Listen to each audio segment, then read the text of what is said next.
Welcome everybody to the Norton Planning Board's meeting of Tuesday, May the 6th. Again, this is a hybrid public meeting, so members of the public are welcome to participate remotely or in person. To join online via Zoom, you can use the meeting ID 638-929-1060. There's also a phone number if you should dial in directly. The meeting will also be available afterwards on Norton Cable Access and the Norton Media Center's YouTube page. For future meetings, please feel free to email questions for the board ahead of the meeting to Brian Carmichael, town staff, so they can be shared with the members in advance. So with that out of the way, we'll dive into our agenda today. And it does go on to a second page, so we got a little bit to get through here. I'll start out by welcoming our two new members here for the board, Ken and Bridget. Welcome to the planning board and all of the craziness that will ensue. So we'll go into our general business here and get started. With a new board, we have to go through elections of, actually we have that as item D here. In terms of planning board business and policies, I think we can just dive right in here. And I think elections are probably the first thing that we want to cover tonight. So we'll be looking to elect a chair, vice chair, and clerk in terms of elected positions among the board. And then we have other appointed or elected positions as well.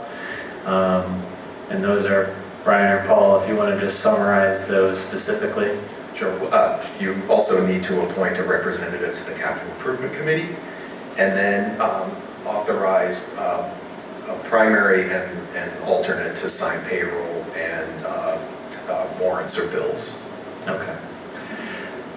Yes, so the most important role is signing Paul's paychecks, so, and Brian's. So we can go through that. I think the order of operations that makes sense is probably to start with the chair and then go down to vice chair and clerk, unless anybody has anything further. I know I've said that, and I've been serving as the chair for about the last 5 years, and I said pretty bluntly in the last couple of meetings that I'm not interested in continuing. But I'll say I am still willing to present our 2 articles at town meeting if the new chair and the board would like. If you say yes, I'll do it. If you say no, you get a fully built presentation I've worked on with Paul and my long prepared notes to do with what you will. So. I'd like to nominate Alan for chair. Seconded. Okay, we have a motion, a nomination and a second. Alan, would you accept? Yes. Okay. Are there any other nominations for chair at this time?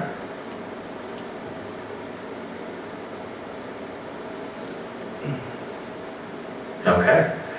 I guess we can do this with a voice vote here. All in favor of Alan's nomination of chair, please say aye. Aye. All opposed? Abstentions? Okay. And now it's yours, Alan. Have fun. Thank you. Any nominations for vice chair? Tim, are you willing to be vice chair? I would be if there are no other nominations. Eric, do you want to be vice chair? Not at the moment. I nominate Tim for vice chair. Seconded. Motion and a second, voice call, all in favor? Aye. Aye. Opposed? Aye. Abstentions? Congrats, Tim. Okay. I'll give you my vacation list soon. Any nominations for a clerk? Clerk involves signing all the documents, basically, that we're going to vote on. Yeah, I'll nominate myself as clerk. Seconded. We have a motion and a second for Eric for clerk. Any other nominations? Any other nominations? Stop talking. No? All in favor? Aye. Aye. Opposed? Abstentions? Congrats, Eric. Paul, Capital Improvement Committee, is that what you'd like to do next? Correct. So any nominations for the member of the Capital Improvement Committee? Paul, do you want to just say when they meet and what's involved, please? Well, they meet more on a seasonal basis when budget's coming around. So they'll be looking at items that would qualify as a capital improvement, and that's typically any item, I believe, over $10,000. So certainly when we're getting into town meeting, like we are now, they're needing to vote. And then there are other times when a specific project could be coming along that they will meet, but they don't typically meet all year long. And this is a board with nominees from all the different town boards, basically, as well as straight up numbers. Correct. Any nominations? Eric, are you interested in adding this to your clerk work? I'm interested. I nominate Eric. Is there a second? Second. We have a nomination with a second. Are there any other nominations?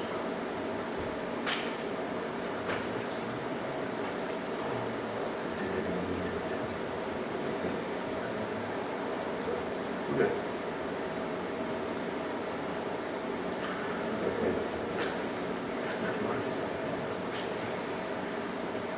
All in favor? Aye. Opposed? Abstentions? Congrats, Eric. Thank you. And then it's Primary signer? primary and alternate for, yeah, Primary signer for, it doesn't necessarily have to be the chair, it can be anyone, correct? correct. So it's who signs the payroll, who signs everything on a semi-weekly basis. I'm willing to do it if nobody else wants to. Payroll is every 2 weeks, and then everything else comes after our meetings. I might recommend not to add this to the things that you've nominated for, Eric, but if you're gonna be here signing stuff anyway as a backup, as the secondary signer, that might make sense. I'm good with that. Nominate Eric. For secondary or for primary? Actually, it's fine to take primary, so I'm going to be sending stuff anyway. Take that. It's up to you, Alan, too. So. I'm fine with it. Unless there's no. Is there a second? I'll second. All right, motion and a second. All in favor? Aye. Opposed? Abstentions? Sure you don't want to be chair, you're taking everything else. No. You can run things. I'll take care of the back end. We need a secondary signer. I nominate Alan as a secondary. Second. Any other nominations? All right, we have a motion and a second. All in favor? Aye. Opposed? Abstentions?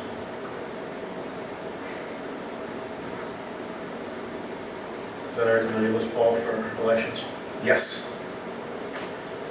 So we can do bills and warrants after the meeting?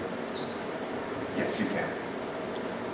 And we didn't have any minutes to approve, correct? We said we'd wait till Correct. next meeting. Next thing we need to do is set meeting dates. We do not have many meeting dates after this meeting. I believe we have one set for May 20th. Correct.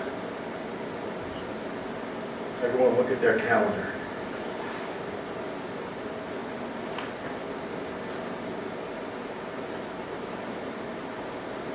After May 20th, we'd be looking first week in June.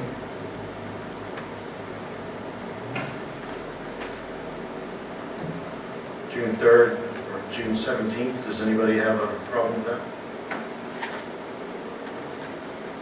Mr. Chairman, Yes, sir. would this simply be just every 2 weeks at 7:15 from that point? It depends unless someone has conflicts and we have to work around anything with holidays and such. But generally, we can stick with every 2 weeks. I prefer meetings not back to back. No, I agree with that. Yeah, and generally try to go every 2 weeks, like I said, unless we have, I don't know, does town meeting become, no, town meeting's not a problem. Town meeting's May 19th. May 19th. No, I'm good for that, but that's why I was just Yep. bringing that up, because we could just say agree to every 2 weeks, 7:15 if everybody is amenable. So June 3rd and June 17th, if everyone's good. I think that's a yes. Yes. Yes.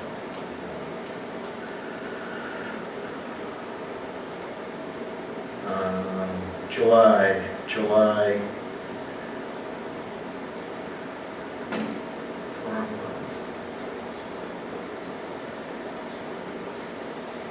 8th and 22nd? or I was going to avoid the first week of July. Does that make sense for everyone?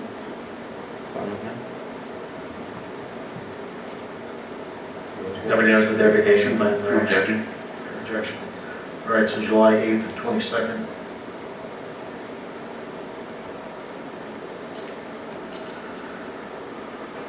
Can do August 5th and August 19th.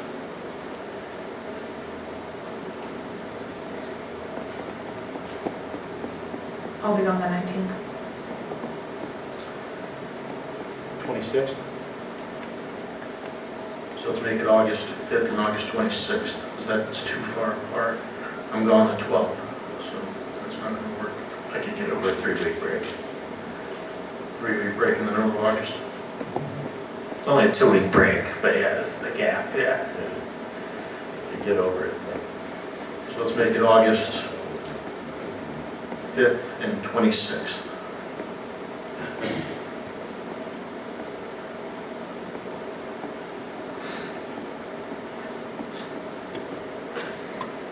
And we'd be into September 9th and 23rd.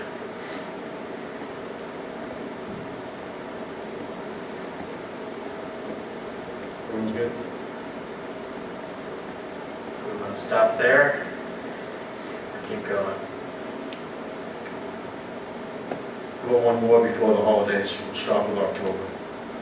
We'll worry about the holiday season after. Unless that's too far out for everyone.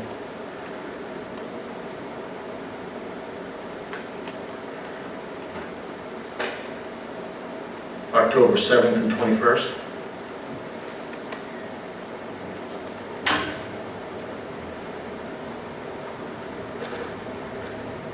I'm not hearing any objections, so just keep going. You guys want to do it in November and December, or do you want to hold off? No, October as far as I know. That's fine. So maybe come September, Paul, or late, the last meeting in August, we'll set the rest of the meetings, or?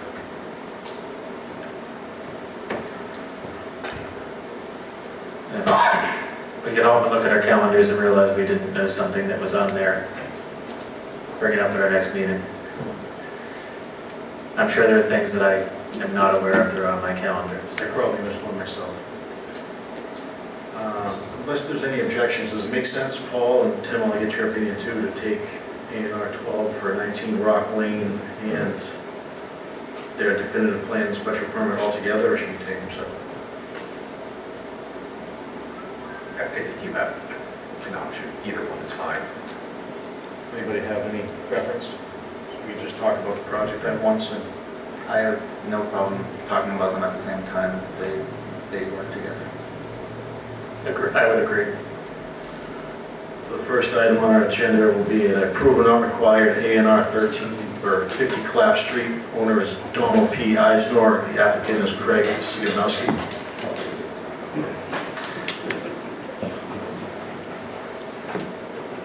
Sorry, we faked you out. Gotcha.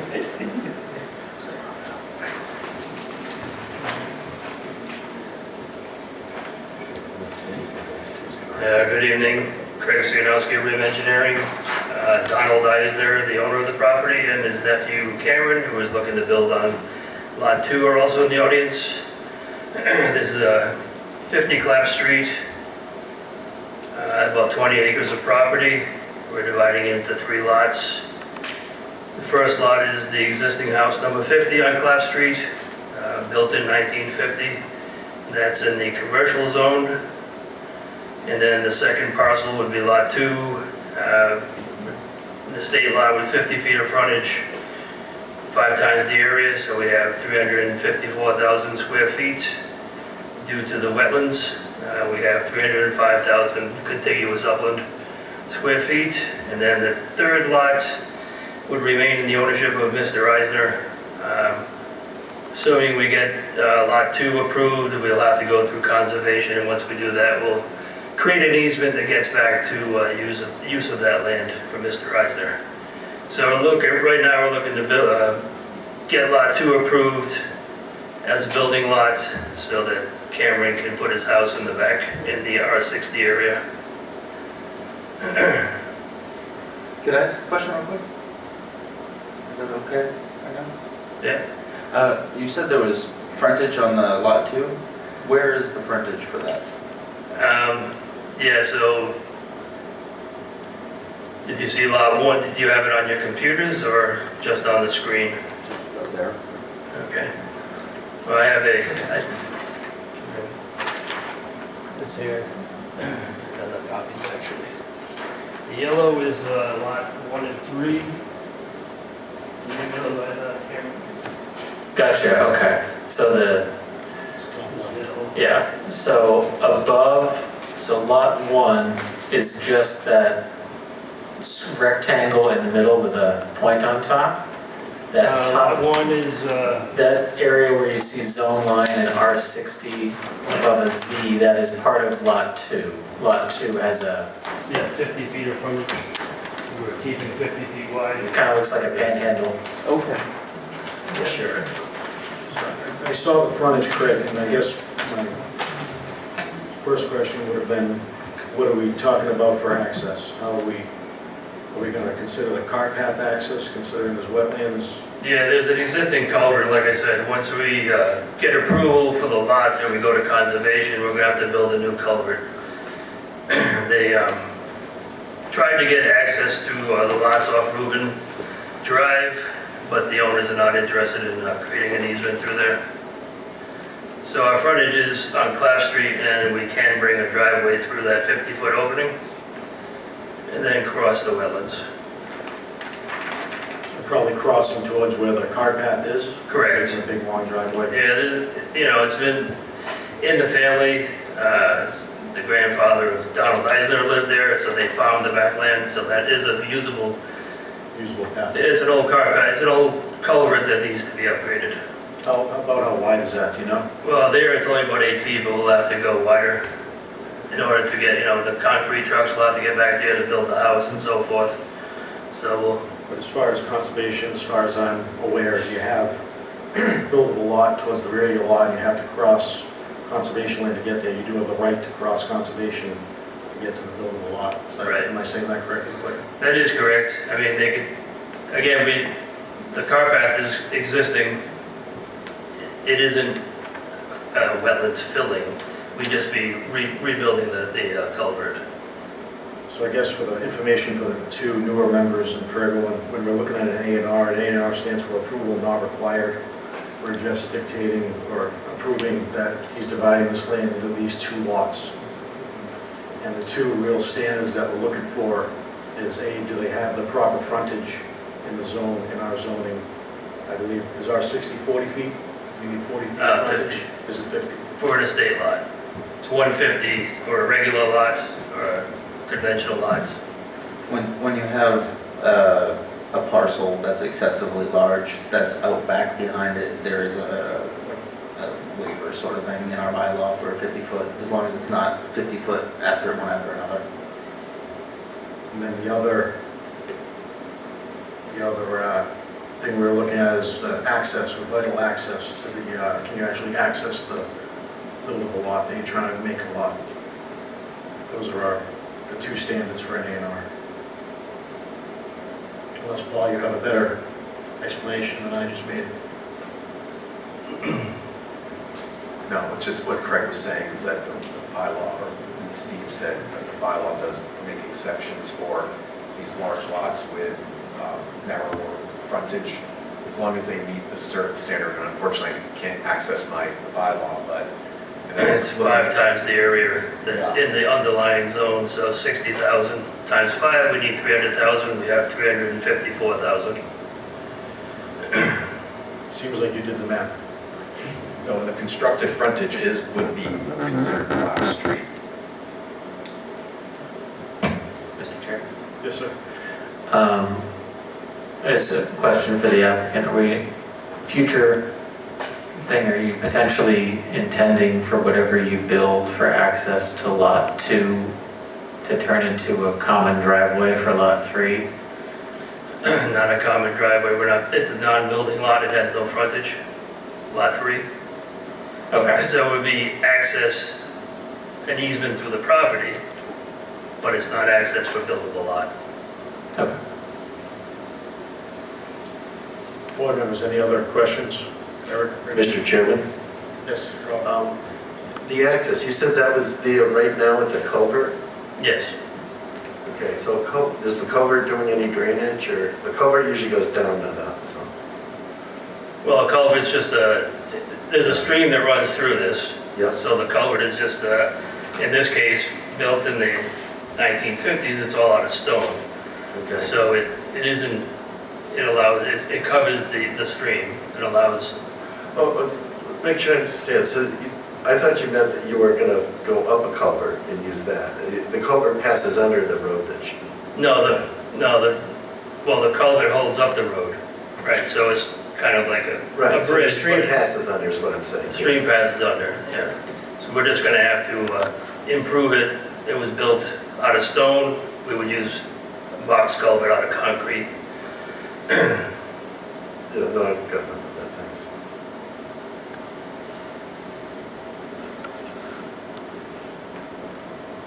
Any other questions? If not, I'd be looking for a motion to approve the A&R. Motion to approve the A&R. Mr. Chair, I believe that's a motion to endorse for an A&R. Thank you, sir. Motion to endorse for the A&R. Seconded. We have a motion and a second. All in favor? Aye. Aye. Opposed? Abstentions? Okay, thank you. Sign Need that. to pick it up sometime in the future. Thank you. So for A&Rs, we'll put our own signatures on the signature block on the copies Paul has, and then they'll go to the registry, and there's that. Preferably before we leave. And don't forget. Next in our public hearing list is site plan SPR 11 for 361 rear Old Colony Road. This applicant is requesting a continuance to the May 20th meeting, so the chair would entertain a motion of such. Motion we allow continuance. Motion made by Rob, Seconded. second by Steve. All in favor? Aye. Opposed? Abstentions? Next thing on the public hearing agenda will be special permit SP 16 for 1 Dean Street. This applicant has also requested a continuance to the May 20th meeting. Motion we continue to the May 20th. Seconded. Before we motion, Mr. Chair, Paul, did they give a reason for why they want to continue, since they still haven't, they've continued, this would be their third continuance, and they haven't come before us at all?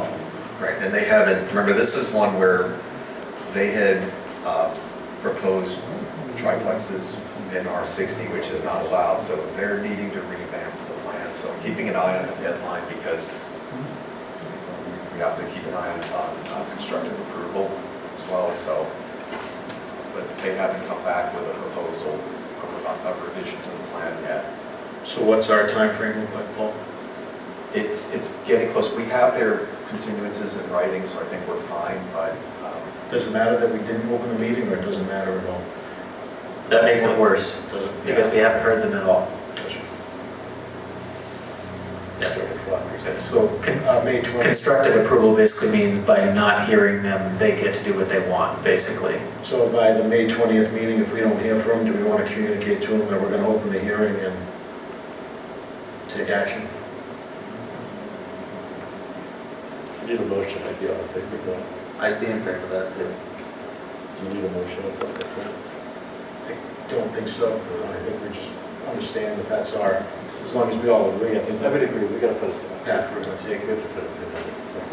Can I also mention, like, again, it was said that they're requesting something that's not allowed. Why do we have to entertain it?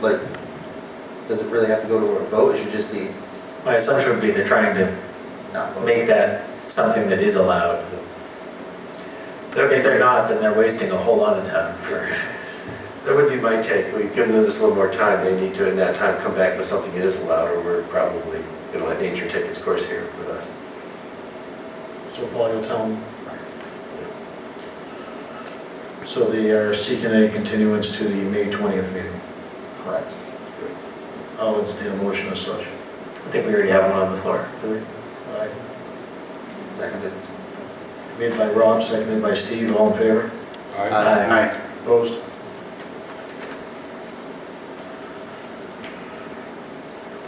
Next on our agenda will be site plan SPR 15, which is 0 South Washington Street. Owner is Chico LLC, applicant is Legacy Engineering. This is for a 5,000 square foot storage building. It's also a project we've seen a couple of times, and they're changing what we approved. We approved a 4,000 square foot building with some parking, I believe in 2023. They're coming back with a 1,000 square foot bigger building. They moved the building around on the lot a little bit and changed the parking. And the applicants are on Zoom. Good evening, Mr. Chairman, members of the board. Dan Merricken with Legacy Engineering. Can you hear me fine? Yes, Dan. And I put up for you the plan that you approved at the end of 2023, which was for a storage facility for Northeast Shoring.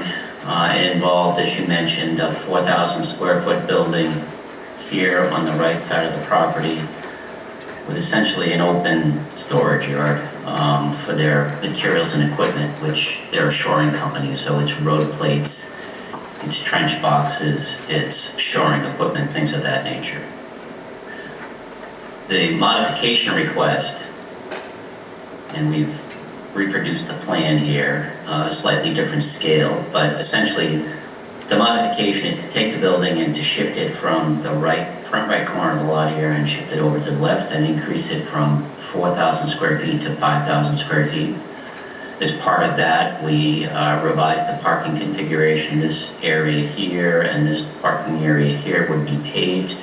We reduced it to 7 spaces, which is what's required under zoning for the use. We've also reconfigured the outside storage area and redesigned the stormwater management system, which is underneath the storage area. We've appeared before Conservation. The Conservation Commission has engaged their peer review consultant, and that consultant has reviewed and approved the stormwater management system. And the plan that I uploaded today, and I think we got today, reflected some minor changes to that design to accommodate the comments of the peer review consultant. Beyond that, there's really not a lot of differences between what you approved and this. We have provided you with all of the appropriate information. We have a landscape buffer strip across the front as required in the bylaw. We also have a lighting plan.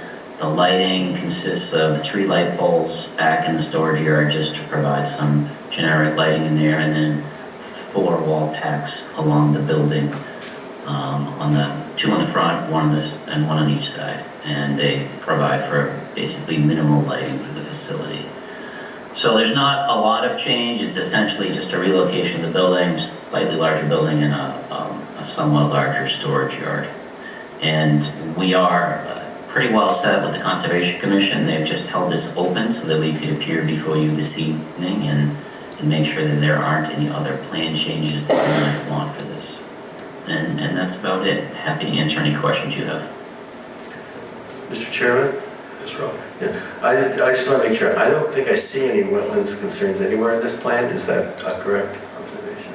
Or am I They're reviewing the stormwater management. reviewing stormwater, but there's no actual existing wetlands issues or anything, right? There are wetlands there. So this whole area on the left side of the plan is the wetland area. Oh, over this way. Yeah, Sorry, so that's there's, really small. yeah, I'm sorry. Yeah, that's the screened area. So that the permits for this project previously were your approval and then order of conditions. And the applicant has submitted a new notice of intent for a new order of conditions from the Conservation Commission. We've been working on that with them for a couple of months now. And we're here now to request the modification of your site plan approval. And I've spoken with the Conservation Director, John Thomas, and he's mirrored what Dan had just said. So, and we do have in OpenGov the latest peer review Pat Brennan to the Conservation Commission that these issues have been, the stormwater issues have been addressed. Could you pull up, Dan, the landscaping plan so we could just go over the buffering in the front? Sure. I also see that we kind of line up, just like we did before. Are we lining up the entranceway with the same driveway as we did before, or is it a different driveway? We shifted it over because there's not enough room in front of the building to have the driveway come in that location. So we need enough room. So the driveway previously was here across from 176 South Washington. We shifted it over basically so that we could get in and be able to maneuver a vehicle or a truck or a fire truck into the site without, getting into the building frontage there. So the building meets the front yard setback, but there really isn't enough room to bring an entrance driveway in that location. We have 9 trees and 30 shrubs proposed across the whole frontage. That's the first 20 feet of the site, so that will all be screened and vegetated. There's no other landscaping proposed for the site. And the site is partially under construction based on your prior approval, so the site prep has been undertaken, it's been cleared. The area that was previously approved has been cleared and it's been rough graded. So we're kind of in the middle of construction and just reworking the site plan to reflect the new requested changes. Thank you. Could you just zoom in just slightly more so we can see it here if you can? Yes. How tight the trees are planted, and obviously since we're moving the building a lot closer to the road, we want to look how we're screening from the adjacent properties. Could you just go through now that we can see a little bit better what the plantings are again, please? Yeah, so we basically allow, scan over here to my planting legend. We allow for a variety of different options based on what's available at the landscape company. So we have specified 9 2-inch minimum caliber trees: red maple, white oak, trembling aspen, American elm, white ash.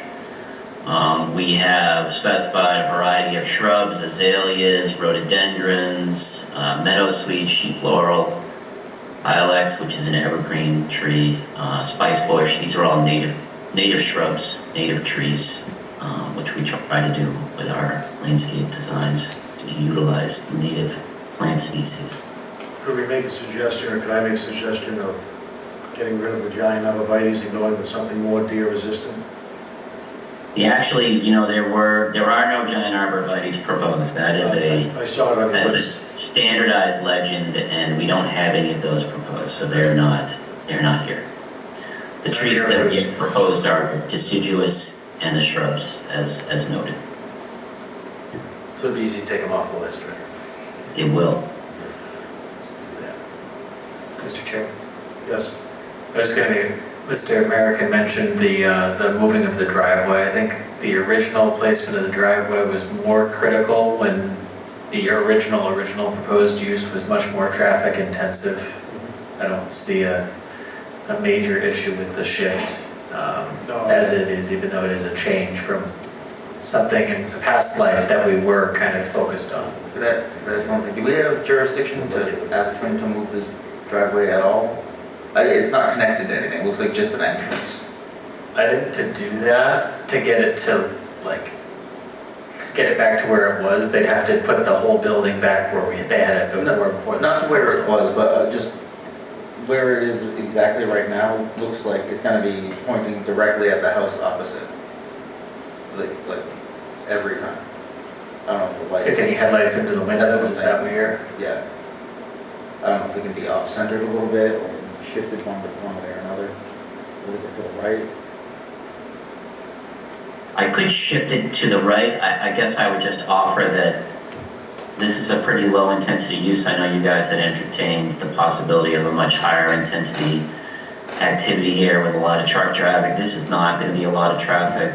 There are talking about maybe a couple of employees here on site, 2 to 4 employees on site, and you're talking about a handful of vehicle trips in and out during the course of a normal day. So We certainly could shift that driveway over. I just want you to understand that this is going to be a pretty quiet, low activity use. I would say just if we could shift the driveway over in case it trades hands to another use, that's where the driveway will be set. We can do that. Thank you. What were the hours of operation also? I know we had them probably in our last decision.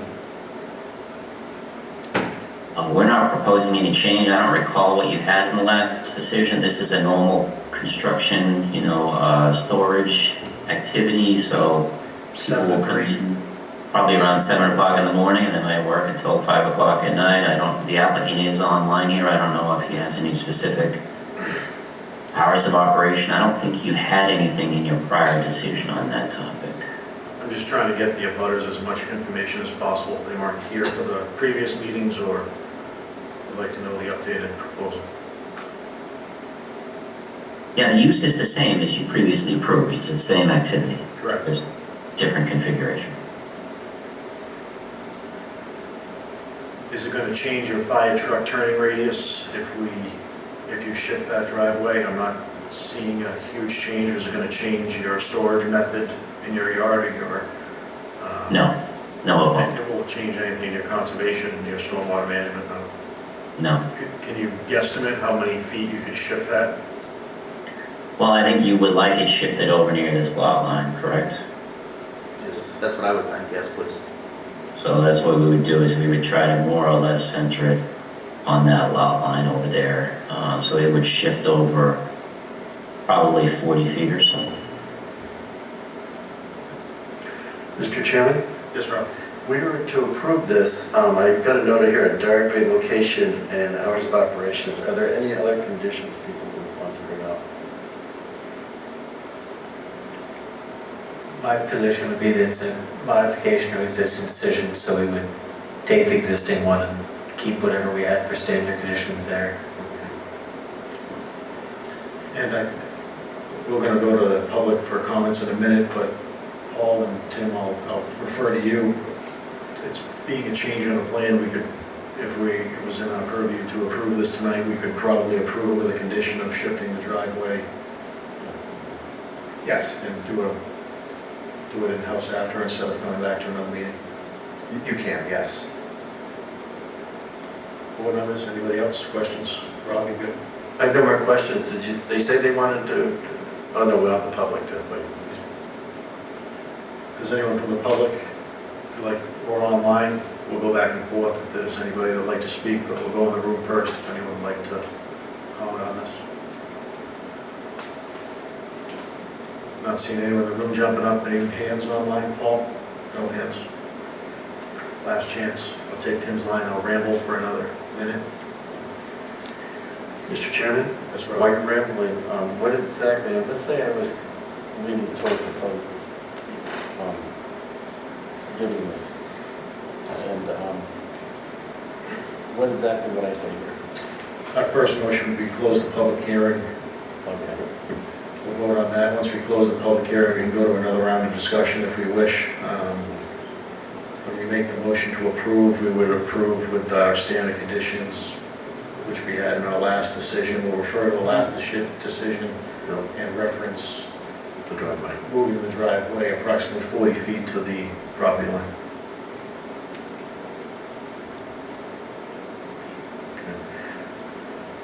Good enough time for me to move to close the public hearing? Maybe ask the applicant if they have anything else they want to say. Dan, anything else? No, thank you. All set on our end. Motion to close the public hearing. Second? We have a motion to close the public hearing in a second. All in favor? Aye. Opposed? Abstentions? Public hearing is closed. Is there any other comment? Any other discussion?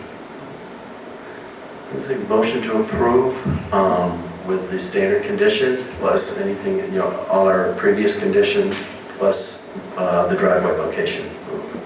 Second. We would just make sure the condition includes for the driveway, say minimum 40 feet, just so we have a number. I did Say at that. least Let's pretend I said minimum 40 feet. to the east. To the east. to the east. Y'all heard me say that too. I think Steve had the second on that. Steve, that's Second, yes. All right, we have a motion and a second to approve SPR 15. All in favor? Aye. Opposed? Abstentions?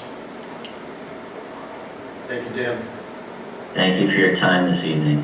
Take care. Our last few items on the agenda all apply to the same project. We're going to start with A&R 12 for 19 Rock Lane. The owner is Northtown Properties, the applicant is Field Engineering. The applicant is seeking to create an additional lot. And Mr. Chair, as we discussed further, we're also going to discuss SP 19 and site plan SPR-12 at the same time, so we can Correct, we'll talk not about, worry about what file something falls under while we're talking about the project. that's what makes sense, and then our procedure will be, we'll vote on the A&R and then vote on the definitive plan and special permit application. Good evening, I'm Rich Riccio from Field Engineering on behalf of Northtown Properties, LLC. I don't know if you want to put the A&R plan up for us, if we may. We're here before you, as they mentioned in the agenda, for two filings. One is a Form A plan to cut out the existing house portion of the lot with the existing house on it. And then the second filing is for the Form C subdivision and special permit to allow duplexes on the two created lots. We originally submitted the Form C first, and then the applicants had received an offer on the portion of the lot where the duplex, where the existing house is. So we followed up with the Form A, knowing the Form C may take a little bit of time to get through the process. And so we submitted the Form A to cut out the house lot. It has 90,000 square feet. Yes, 90,000 square feet of area. It has frontage on Rock Lane. The house was actually constructed through a variance process back in 1977, which is noted on the plan. And then the remaining land, which will be the subject of the Form C, is noted as not a buildable lot on the Form A plan until the Form C is completed.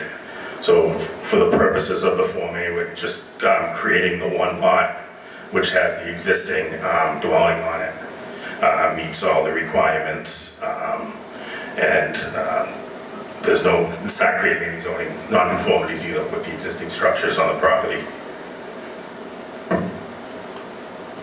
Mr. Chair? Yes, sir. So just to clarify, we have the large lot there, and the A&R portion is just to carve off what I'm going to call a curvy state of Nevada right there. Yes, yes. I did want to note that the Lot 1 shown on this plan will have sufficient frontage on the Form C subdivision when that is approved as well. This is just something to get this portion taken care of because we need a plan to be able to reference in the new deed for the parcel, for that portion of the parcel. So the frontage now is done through a variance. Yes, it was an approved variance back in '77. What's the required, what zone are we in? This is R60. It's 150. It's 150 feet. We already have- It's down the road where everything non-conforming was 50 feet. But you're still using the existing variance frontage for now. Correct. And then when the subdivision is constructed, that'll remain in place. I have a serious question. We're going to take the questions from the boards first. Once we go Okay. through the board's question, we'll go right to the public. Yeah, because I could have taken. Okay.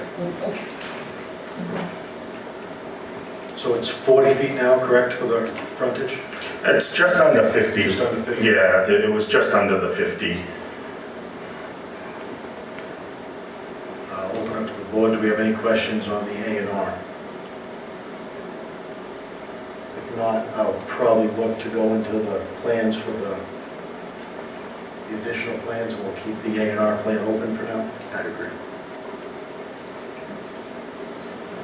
Do you want to present the Yeah. site plan?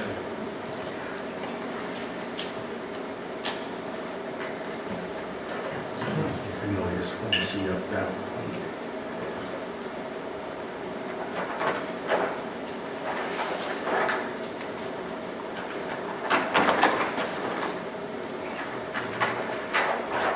Oh, just before we forget, should we have that variance in the file for this? You have to, We have to dig it out. right.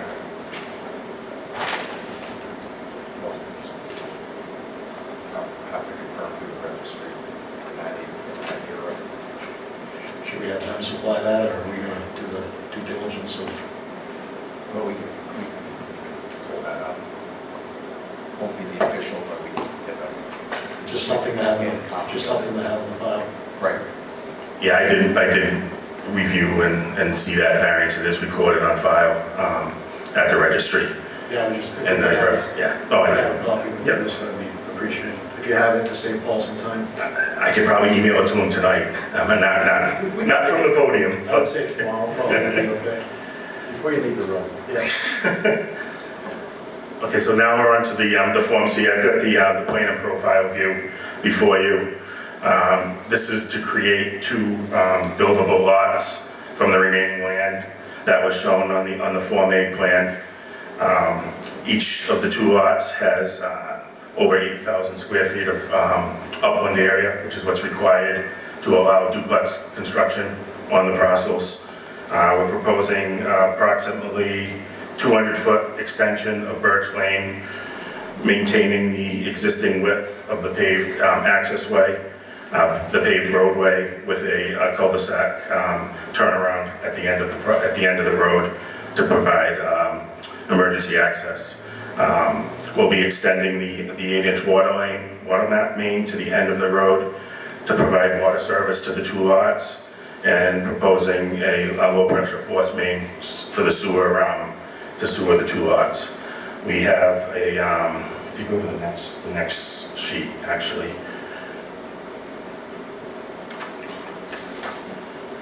We're proposing a stormwater management system, which will consist of piped deep sump catch basins to a water quality inlet, followed by an infiltration basin, as shown on the far right of the screen. Yeah, the circular section, just to your left of your arrow there, down. Yeah, that's a settling infiltration basin to take the runoff from the roadway and the existing development. We have a number of waivers that we did request as part of our Form C submittal, which were summarized in your planner's memo, but I'll go through them briefly here. One of the waivers was just to allow the vertical datum, that's a survey datum for elevation, to go with the NAVD 1988, that's just the most current standard. The second waiver is to not require a sidewalk on the extension. There's no sidewalks on Birch Lane or on Reservoir Street or in the area. The third waiver was to allow the use of Cape Cod berm on the sides of the road to match into what's existing on Birch Lane. And once again, another waiver is just to allow the 20 feet of pavement to remain consistent with what's existing. This remaining portion of the road would remain private as required under your zoning and your rules and regs for dead ends at this point. I do believe Birch Lane to the end of the constructed portion is public right now, but your requirements require any dead ends to remain private in how I read the rules and regs. We have to confirm with the highway superintendent about this particularly, A lot of questions on that. because Birch is a public way, but it's actually less than the minimum standard, so we need to see how that gets handled. I looked in the system, they haven't reviewed this, water department hasn't reviewed, and the highway department's not reviewed yet. They have not signed off on it, we did receive a communication this morning from Frank at the Water and Sewer Department, just with a couple minor comments, nothing that would substantially change the plan, other than we did propose a 1-inch water loop on the water service, on the water extension, but he said that wouldn't be necessary. He was thinking we were looping around with the development from Rock to Birch, and that's what he wanted the water loop to be. But so that would be removed per his request. I didn't see any sign off from the fire department yet. Have you contacted them? Oh no, he talked about, and I thought he did. He said we would talk about the hydrant location, and then the turnaround meets the minimum requirements for the turnaround in the rules and regs, and I did put a turning template on that as well. We have it in the packet. I didn't produce an actual plot of that, but I can. Yeah, I think we're gonna need that. Yep. So the fifth waiver was to allow the extension of a dead-end street with less than 1,000 feet of length and less than 13 residential units. This, following the completion of this project, the Birch Lane will still be less than 1,000 feet and less than 13 units. The applicant is proposing to construct a circular cul-de-sac, which would improve existing conditions out there, provide for emergency access as well. And the sixth waiver was to allow the use of HDPE drain pipe instead of concrete. And the final waiver was to not require a full environmental impact study. We did do a complete stormwater management report, which has been reviewed by your consultant. We received a letter from him today saying he was satisfied with all of our responses to his stormwater comments and questions. And there's 4 lots, 4 units. It's a relatively small use. We didn't feel the need to get into the intensive environmental impact study.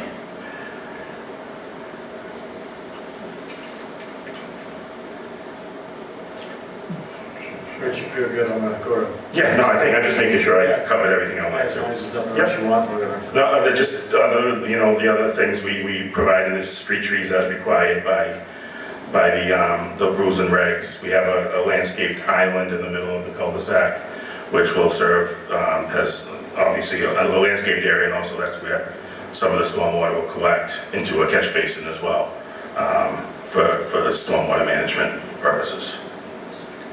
Tim, we'll start with you. I was going to say, if there was anything, Paul, in terms of your memo that you wanted to highlight in terms of things that are still open that we need to work through with other town departments, and then just in terms of, because this is a subdivision, and what we need to look for from a subdivision rather than just a site plan, even though it's tiny.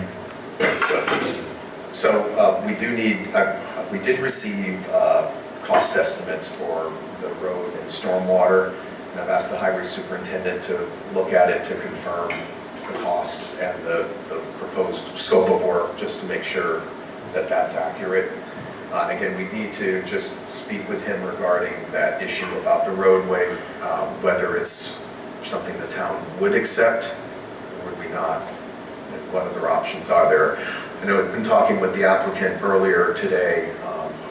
They are considering at this point a condominium association, so if accepting the roadway is an issue, then the condominium association would be responsible for maintaining that road.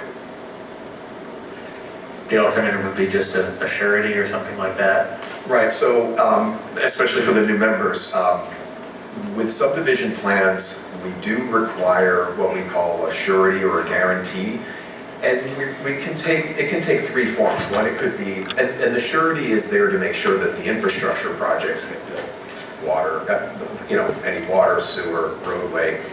And the surety typically equals the total cost of construction. And the purpose is, if a project were not to go start construction and for whatever reason not complete, we would have the money to complete the project. So if a road were started and the project failed for whatever reason, we could take that money and finish it.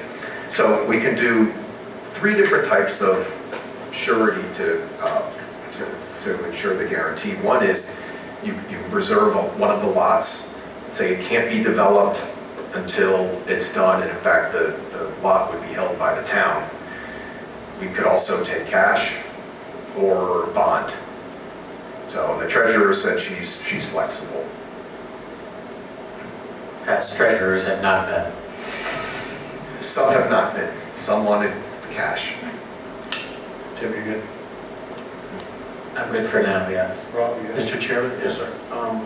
I guess I became confused. How many units are you planning on building back in here? 2 duplexes, 2 duplexes. correct. Okay. And you're just extending, forgive me, I didn't pull up maps. No, that's. You're just going straight back and taking Birch Lane further from where it ends now, kind of starting from here. I'm sorry. No, it's fine. Yes, yep. Okay. And the reason I'm asking is that looks almost like you run right into another person's house. if you do No, it's,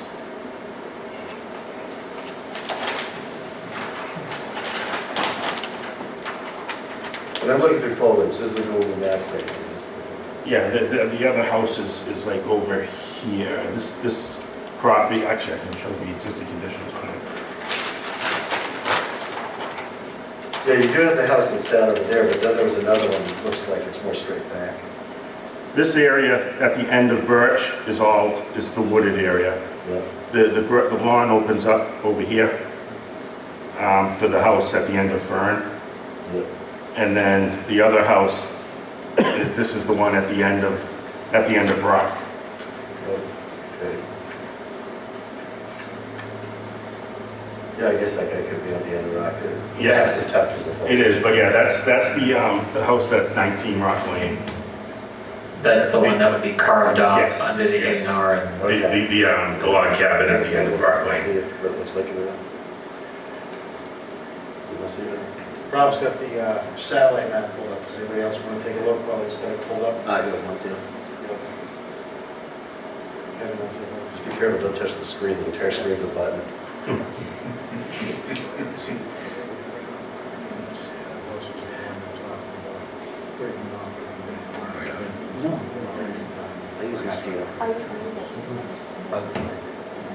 On my phone. Thanks, Peter. Before we go down the line, I think Steve has a couple of questions, I'm sure. My only comment would be, I always look for in these projects how they fit in with the neighborhood. The existing neighborhood is all single-family housing. I believe so. Are there any duplexes? I don't believe there's any duplexes on Birch. That's my number one concern, is how a project fits in and matches the neighborhood, I guess is my first comment or thought. Steve, you want to, or Ken, you have any? I agree with you. I agree with that too. I do have another comment about the project though. Yes, sir. It looks like where the cul-de-sac starts, is the beginning of a hydrologic collection, like a little stream. And then that stream follows through where it looks like the driveway goes for the second duplex. If you look at Map Geo, it's marked under the Massachusetts wetlands as a hydrologic connection. The stream runs across Cobb Street when it gets a little bit down behind the woods, behind all those houses. The original subdivision that was made in the 30s proposed the roads continued further than that. And I think the reason why it stopped where it did is because it met that line, that waterway.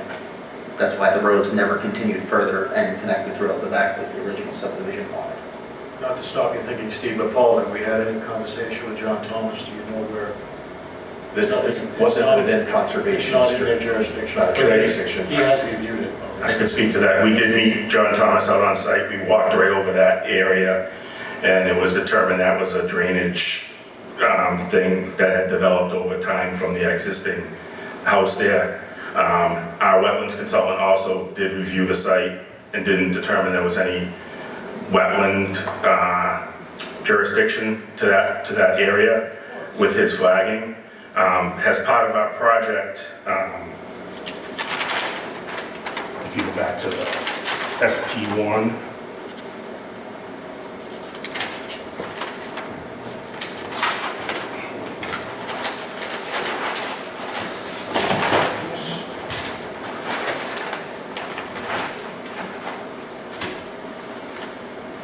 trade you the easel. We're proposing to intercept that water with a pipe, a culvert, under the driveway for lot 1 here, and put that into our drainage system, which will discharge into the infiltration basin in the back, as opposed to how it continues now going down this way. And this is sized to accept that water and infiltrate it into the ground. If it does overtop, it'll go towards that large wetland in the back along Mass Highway area, as opposed to continuing down into the yard over here. Mr. Chairman? Yes, sir. So that, I want to find out if is that stream, is that you're dealing with runoff, or is that an actual stream? No, it's drainage from the runoff from the development of this lot here, coming down this way. Okay, not an actual stream. No. So from the house that we're looking at, Yeah, the yeah. A&R. Yes. Steve? Any thoughts? If that stream passes conservation, there's not much I can say. Again, I've grown up down the Grove, I've seen it flooded, it runs through Cobb Street. When you go, there's a bridge on Cobb Street that you have to cross, it's a culvert. The water flows underneath it. You can physically, you can hear the water. But I don't know where it is at that property, how heavy it is. I assume all the water running from the neighborhood and from the wetlands and back just kind of meets there. And it's just the low point. But if conservation says that, I don't know what to do about that. My opinion, if conservation's looked at it, our agent has looked at it, and their wetland scientist has looked at it, the wetland scientist is putting his license on the line, saying it's not a stream, and it's been looked at by a few people, so we would have to, in my opinion, I would go with their interpretation of what it is. Other than that, I would say agreeing with the idea of keeping in the character of the neighborhood. There aren't any other duplexes. It's not a homeowners association type of neighborhood.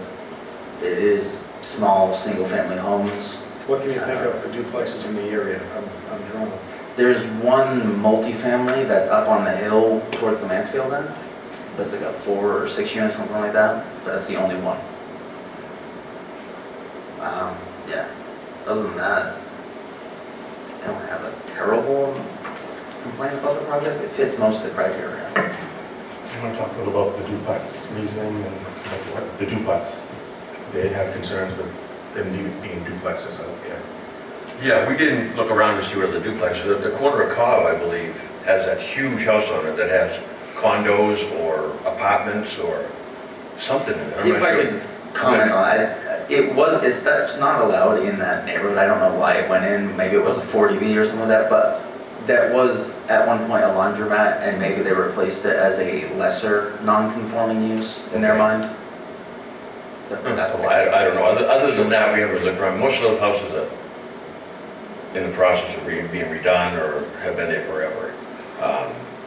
But we never thought to look around for other duplex. We thought this was set back so far into the woods that it's really not in the neighborhood. It's certainly quite a bit away from it. But if the need is to have other duplexes in the area, I mean, we haven't done any homework on that to look around. We didn't think it was even in the thought process. I wouldn't say the need is to have any duplexes in the area. As I was saying before, I always just look at how what's being proposed fits into what's there now. Sure. If that makes sense to you. Not Yes, necessarily yeah, as of the course. bought them, but how does it fit in with the neighbors that have been there forever? Yeah, it's a little bit different, obviously. You can see it's so far set back in the woods. I mean, it will be different than the houses that will be on Birch Street, no doubt. But it's got so much, it's sitting on, what, 80,000 plus square feet of upland, each one of these lots. And the Rock Lane house in the front that we're trying to do the A&R plan on is, I think that's close to 93,000 square feet of upland. So, I mean, it really is back in the woods, so it's not like it's sitting next to any of the houses that run the streets. It'd be a great addition to the area. See? Richard, go ahead, Steve. I was gonna say, the size of the property, and given the neighborhood, the most of the lots are 5,000 square feet. This land, if it was built as an extension of the neighborhood and it was following the exact same layout, would fit more than 6 units or 5 units. Or 4 duplexes and then the house. Which wouldn't be allowed anyway in your existing zoning, but. But our existing zoning is out of character with what the neighborhood actually is, which is kind of a problem we contend with. The only other thing beyond that, I would say, is from the old lot, could they have a curb cut to the new frontage? Oh, from 19 Rock Lane? Yeah, from the cul-de-sac that's being built. I don't know if there's a curb cut being built there for the old lot. So the driveway to the log cabin, could we tie that into the road? I don't know, follow. Have 19 Rock Lane driveway come around. Yeah, because I think that's what you mean. Because right? that's the Where actual their frontage frontage is. now. Like, it just provides the alternate access, but it would be conforming to the actual zoning frontage. So there's already, It's already there. Yeah. No, I don't see that being an issue as an alternate way out of 19 Rock Lane once the roadway is constructed.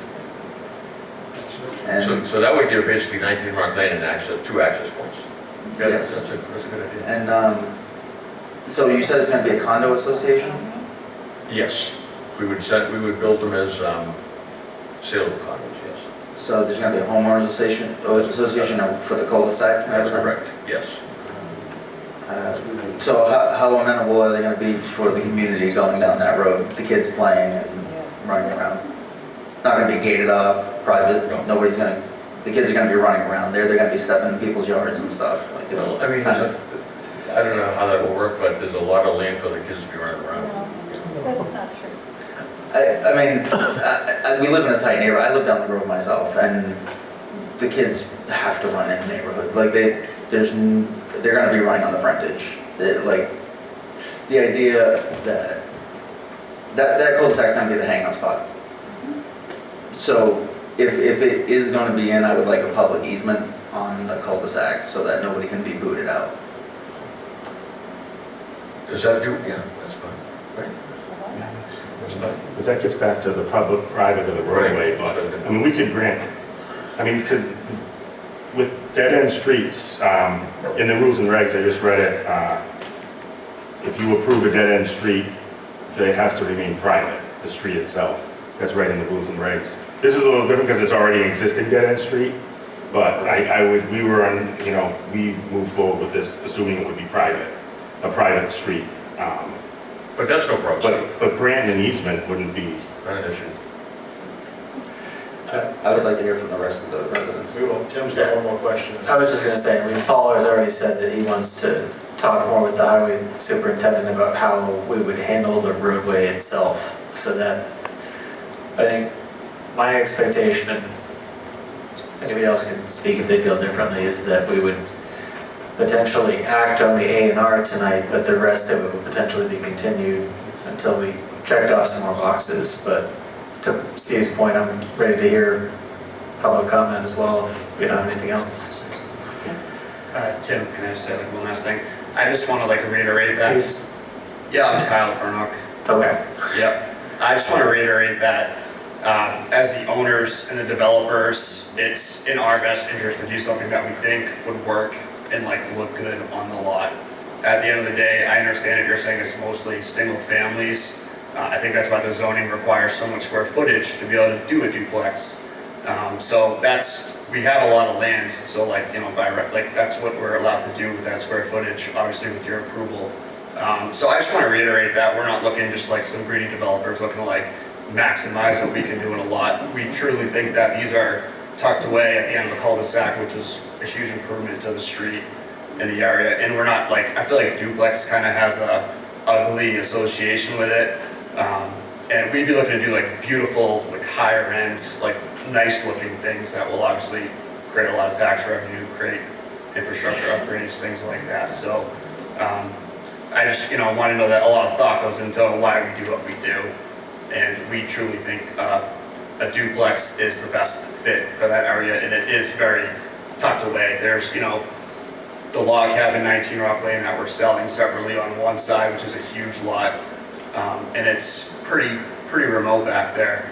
for the most part. So just wanted to say, like, these aren't just like some duplexes that we're going to be like adding to our portfolio and renting out. They would be, high-end luxury, nice, buildings. Just wanted to make sure that was understood. Thank you. If you could see the podium, and I'll invite members of the public up, and then if we need you to come back up, Rich, or anyone to answer any questions after they're done, I'll ask for that. Yeah, please leave it. Whoever wants to speak first, if you want to come and make a line, or one at a time, fight your way to the Can I talk from podium. this- If you want to talk from there, absolutely, if we can hear you, just state your name and address, please, for the Okay. record.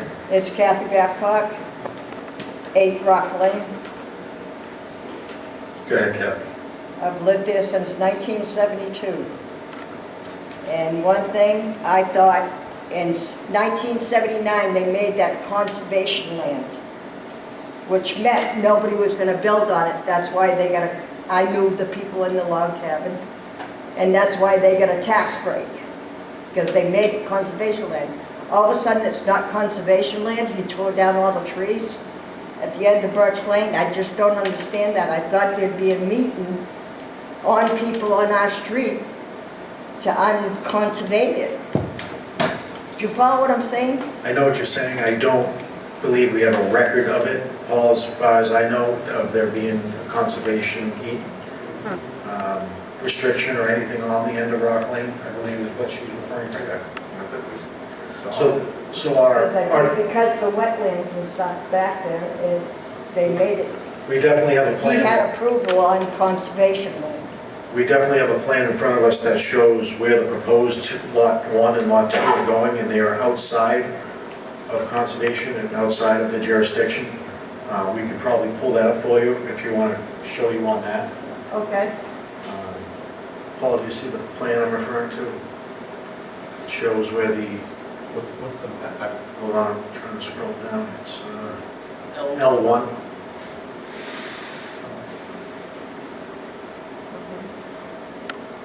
Alan, which one's that?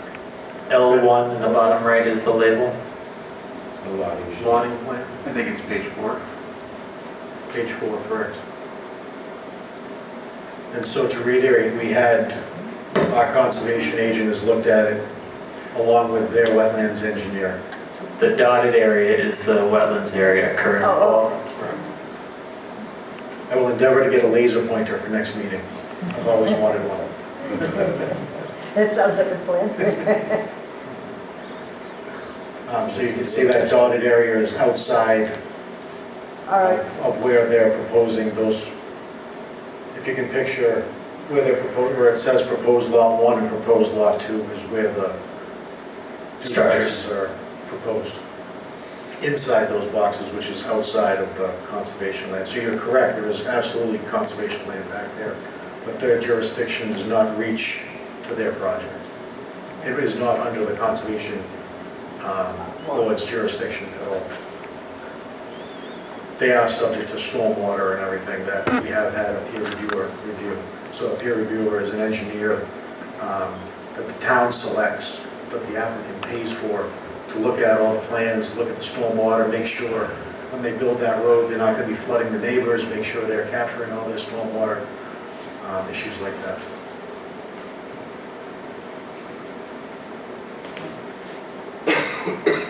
Anybody else? If you can make it up to the podium, we encourage you. If you're speaking from the room, you won't be heard on the meeting. Yeah, we won't and be you able won't to, be we won't be able to interrupted. hear you on the Zoom. Her comments in the video. You'll get my response, but we won't get what you're saying. It's okay, you can come up. You don't have to be shy.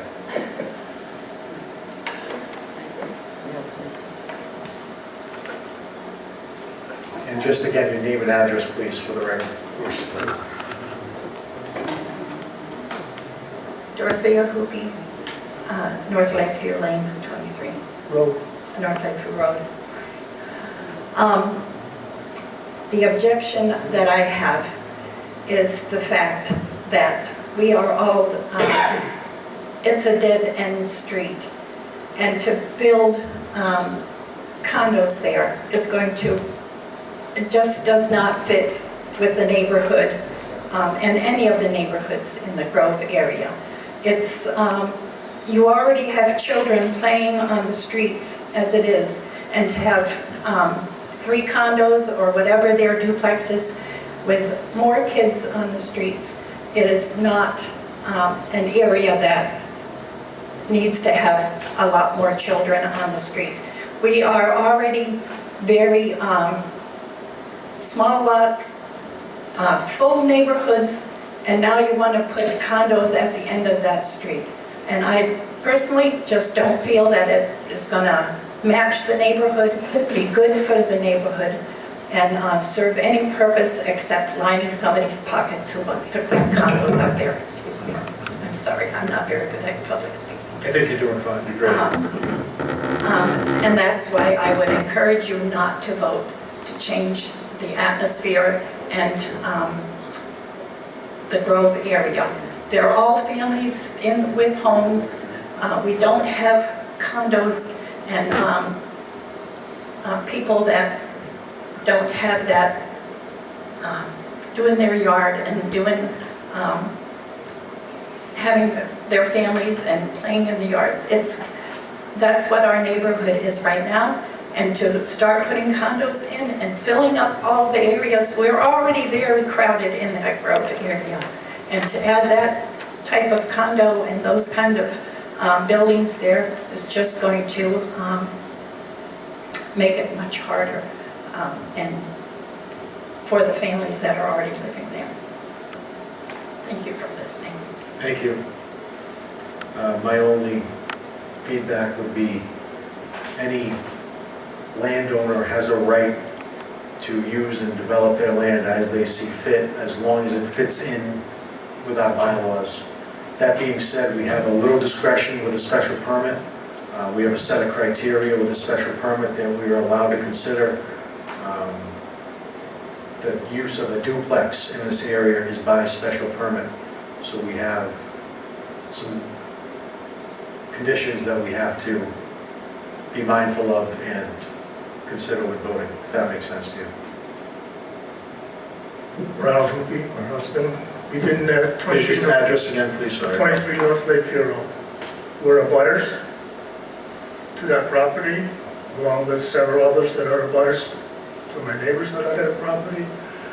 Back in the 70s, children that gentleman was talked about used to come to our lawn to go through as a path to get to other streets back to through the woods. And I'm right at the end. When you come to my road, you've got several houses, but then you've got to turn left to go to the next street over. So it's like a cul-de-sac. My questions that I have for you guys is, I initially thought that when an individual buys property, which the house that was between where I live and across from that, she has the property from my road, North Lakeview, to the following street over. The person that initially bought it was trying to divide that property up as well, but couldn't. My question, I always thought that once a person buys a property, they couldn't subdivide that property. And the reason I thought when we first moved there, that was all Norton's property, woods. I knew the person that had first built that. His children cut through my yard. And that's part of what they did back then in the 70s. And now you're going to build more, 2 duplexes there. Now, am I going to have to build, I have a pool in the back. Does that require me now to build a 6-foot fence around that pool? Or does it require me to pull a 6-foot fence down around my property to keep that out? Because number one, you're going to, whether it's a 6-family, whether it's an 8-family, children's going to visit, families are going to visit, kids are going to be kids. So you're expecting me to do something to my property, my expense, to create something that's going to happen. For me, I like to at least have somebody, because when the individual that built that log cabin was telling me that he was having water issues. So whether that was a stream that was not, I still would like to see or find some record of some environmental thing saying that it's not going to happen. Or if it is, So that to me is a concern. We've been good neighbors, and like I said, to me, it's gonna ruin the aesthetics of the neighborhood. It's the neighborhood that's always been thought, you can buy 5,000 square feet. I initially had issues with my neighbor, which was a pie, which was 5,100 square feet. At that point, we didn't have any sewer. So you couldn't build because the septic tank would have been right at the pie. And there was not enough to build a septic tank till we came. And then because of 5,000 square feet, somebody could build on a little pie. And it's right there next to me. So to me, it's going to ruin the neighborhood. And that gentleman saying it might be, beautiful here and there.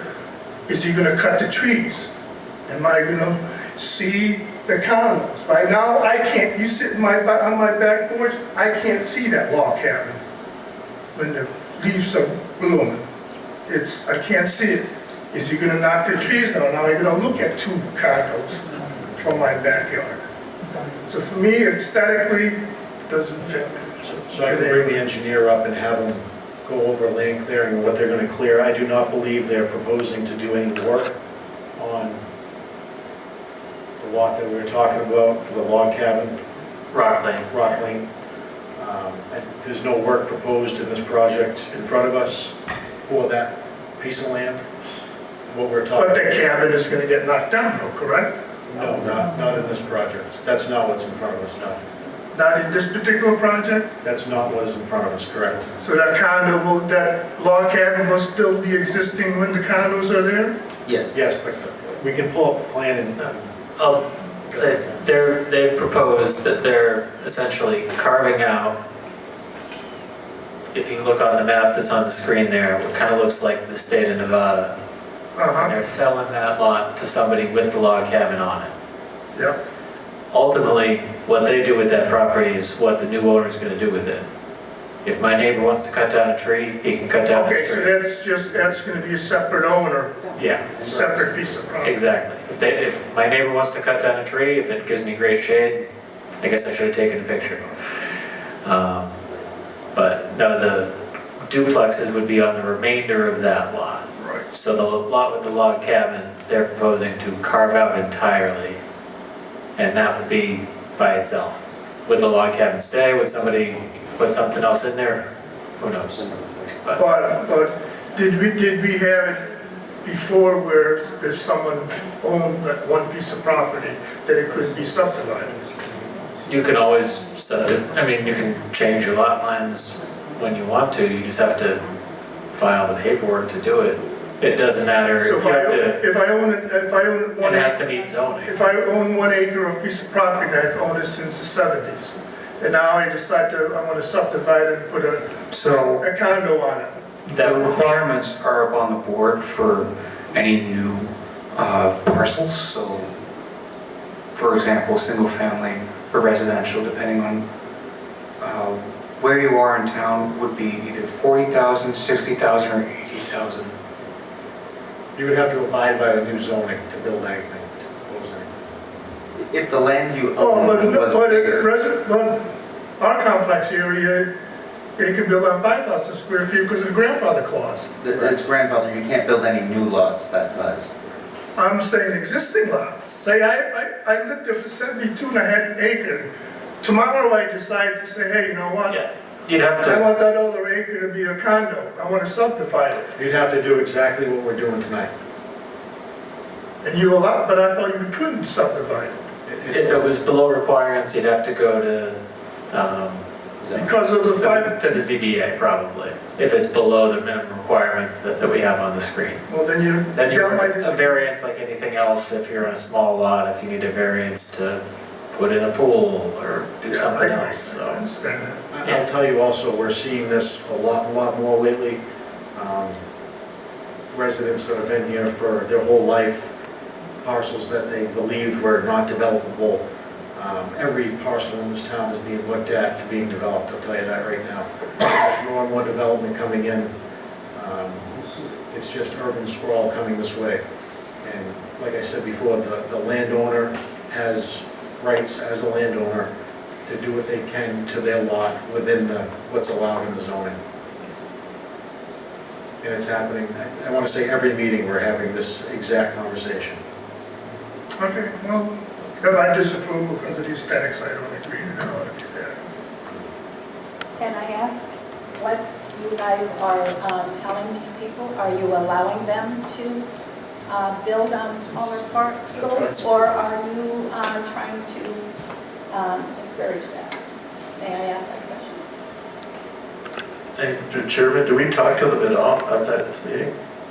I haven't. I talked to I think everything that we do is in our open meetings, is what. Yeah, I wasn't exactly sure. No, everything we talk about is an open meeting. Yeah. We're not allowed to discuss anything outside of this meeting. Yeah. No, I meant you. What is our opinion on this project? You talk to other homeowners, or when they come to the project? You said that this comes before you quite often. Situations like this where Yes. more development of duplexes or more development of single-family homes, more development in general And do is you happening. guys have to prove that? Depending on what it is, it has to come before us. Okay. My question is, are you approving them, or are you discouraging them? There's very limited things we can say no to. We do typically sometimes say no, and a lot of times we end up in court. There's very few things. Our only thing that we have discretion here is for the special permit looking at the use of the duplex. He could be proposing right now single-family houses in a federal plan, and we'd have much less purview and much less opinion, if you know what I'm saying. Because he's asking, it's not a by right use, the duplex use, because they're asking for that, that gives us a little bit. Paul, I saw you scrolling, or Brian was scrolling. Could you just pull up our special permit conditions? I saw you had the bylaw up a minute ago, which is probably changing soon. Yeah, but I mean, in a lot of cases, we looked at stuff, and some of it's been by right, some of it has been not by right, some of it is, and we do get a lot of those. I've lived next to this lot for 30 years, and they told me it could never be built on, and... We hear yeah. We hear it a lot, put it that way. It's not just your frustration, it's happening a lot more recently. And I'm sure it's not just in Norton either. And if I could add that there's a lot of by right uses that could just happen. That property that you're talking about right now could be a school tomorrow, and it wouldn't even come through this board. So it's not residential only. There are many things that are allowed in the residential zone. It's just mostly not commercial. What is this though Do you for guys have a taxes though? say in it, or? I don't want to keep, Hands kind if of- you want to come back up, and I'm weary to have a discussion going back and forth, just because they can't catch it on the Zoom meeting, and no one can hear what you're saying, and no one can hear my reply. My one other question would be then, once the sewer Can you is just in, get to the mic, just so we can hear, please? Ron Hoopy back from 25 North Lakeview Road. My other question would be is the sewer system, water system. We all end up paying residents, because what actually fell for you was the silver factory. When that question came up, and it was asked, what disbursement that goes around, and it got rejected, so that's gonna come to us If this as project, taxpayers? if this project goes through, you'll actually pay just a little bit less. They've proposed extending the water line and paying to hook up to sewer. They become part of the group of people that pay for the sewer that they're connected to. I'm also on sewer, so I pay a portion of the sewer's projects. Okay. What you're referring to is if, say they were proposing to pull sewer down your whole road, or say that, not even them, say the town was saying, we're gonna bring sewer down your whole road, then you would be forced at a certain period of time to hook up to it. But Right, which happened. Correct. Which happened. Many years ago. Yeah. It's already got through. Okay. They won't have a choice. No problems. I just have a quick question. Come right up to the microphone and please name and address. We still have no hands raised in the Zoom meeting, Al. My name is Linda Robidoux. I live on 16 Birch Lane. For 47 years, I've been the last house on Birch Lane, which I've loved. In fact, that's why my husband and I bought the place, because of the woods and everything. But I realized that I figured at some time it was going to be developed. I was hoping it was going to be in my lifetime, but evidently I'm gonna stick around a little bit longer, so I guess That's a lot. I guess it is, pardon me? Bad joke. No, go ahead. I should have hung on so long. Bad joke. But, so I want to understand this, so, right now Birch Lane ends with my house. So when it extends into the cul-de-sac or whatever, are they also gonna be numbered Birch Lane? The new duplexes will be. Okay, but now you're saying Birch Lane right now is a public road, but when it goes into the cul-de-sac, that's gonna be private?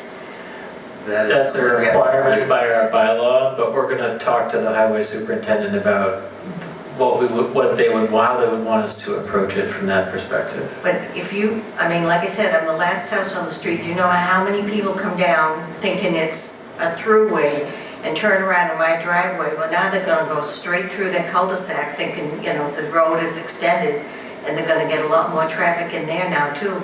I'm the last house on Wampum Road. It's a dead end also, right down the road. So you know what I'm talking about? Every day. Yeah, but so I said, I just wanted to, you know, just throw that little wrench in there that, you know, they're gonna get a lot of traffic in that cul-de-sac because people are gonna think it's, I asked one time if they could put a dead end sign on the end of the street, and they told me they couldn't do that because there were too many dead ends down in the Grove and it would be too expensive, so. I was gonna make one of my own, but I don't think I can do that, can I? They'd have to catch you. Just don't sign it. Okay, that's just, okay, thank you. Thank you very much. I don't see any hand raises in Zoom. We have pulled up our variance and special permit standards, so if you could see what's highlighted, and I'm half blind and can't read it from here, but there you go, it's highlighted better. Can everybody read that?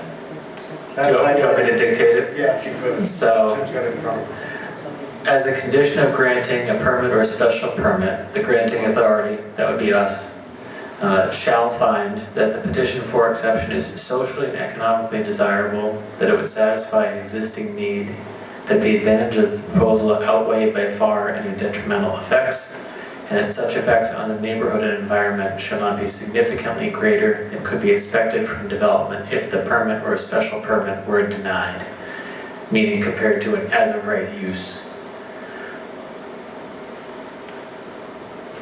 Personally, I think that covers our area.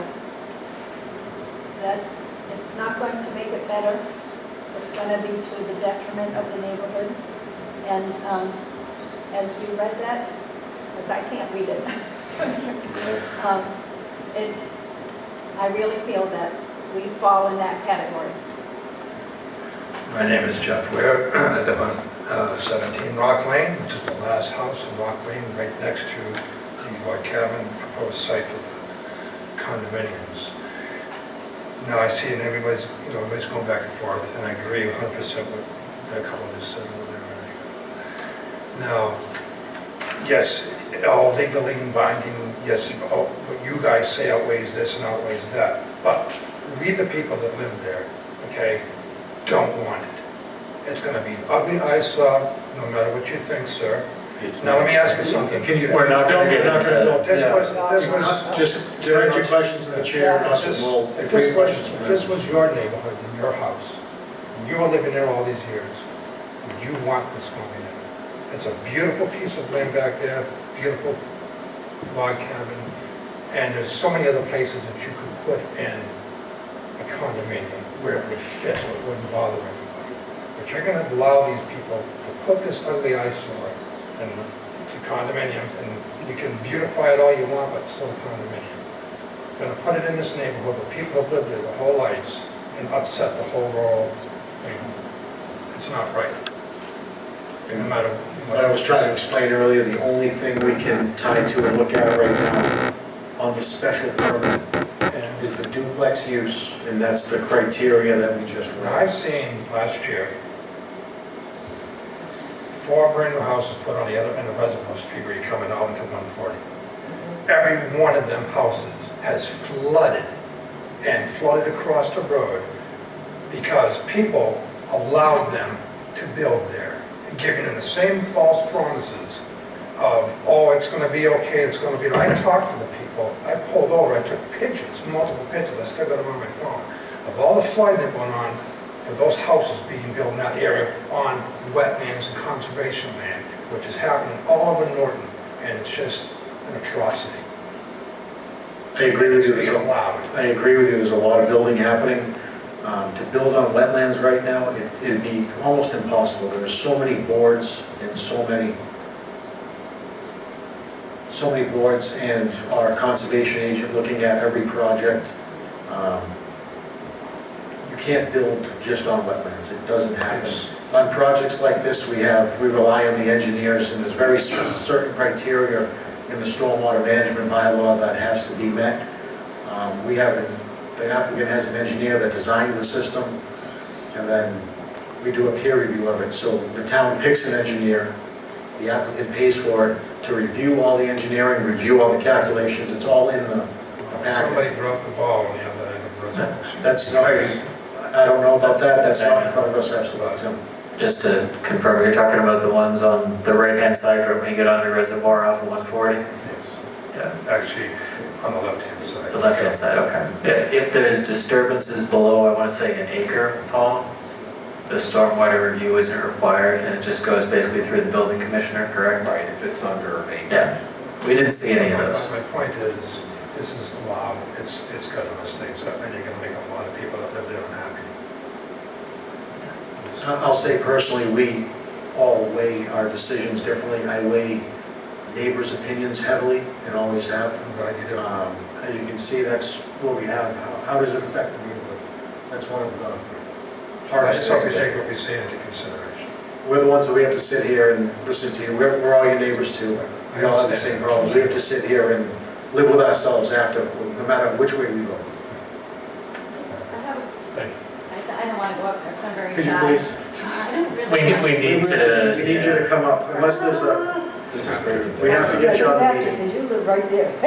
We made the exception for the Yeah. for the young lady there, yes. If you would have said that was your cane, I would have accepted it. I made her come. We live at 17 Rock Lane. Could you say it again? I'm sorry. I live at 17 Rock Lane. What's your name again, please? Jennifer What's your last name, Jeff? Boven.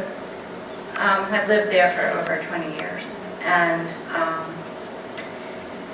what I've seen now with them tearing down the trees, because it looked like they were going to make the road go around to Birch Lane from 19 Rock Lane's driveway. Like they started cutting down all the trees. And it's not pretty. And it's huge pine trees already taken down, land being gone.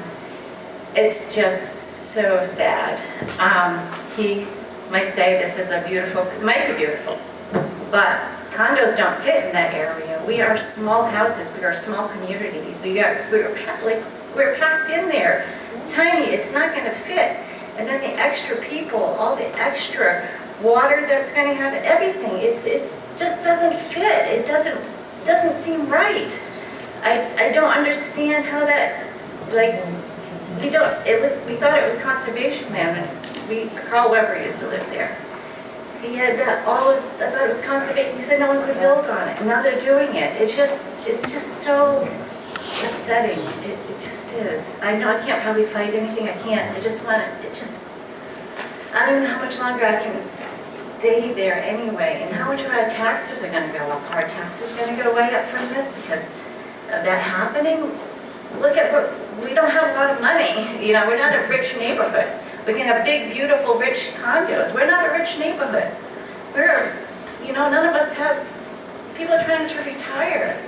These people who have been here for 40 years, 50, 70, since 1970. How are we gonna afford to live there if our taxes go up? It's a lot. And like you said, you lived there, my kids probably played with you there. You're like about my children's age. I played with the Hoopies kid. And the backwoods back there, and yes, the river does run through and go back down into Cobb Street and over there. We all know that. I don't understand it. I don't understand how it can be approved. You are gonna approve it, you approved all the other buildings in Norton. Like you said, it's all building up, and it just seems like it's all going away, and there's the animals, it's the people, it's community, and that doesn't feel like our community. It doesn't feel right. So that's what I'm gonna say. And I got up here and that's very good for me to do, so. You did a great job. And I'll speak for myself, but I guarantee all of us feel your frustration. We hear it in your voice. That's just my pride.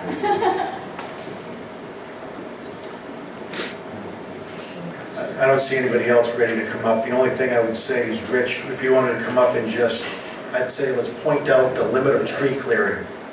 Just was the only thing in my brain that I thought we could point out that might help a little bit explain the project. Is there a specific sheet we should go to here? Or is this? No, go down SP Wood.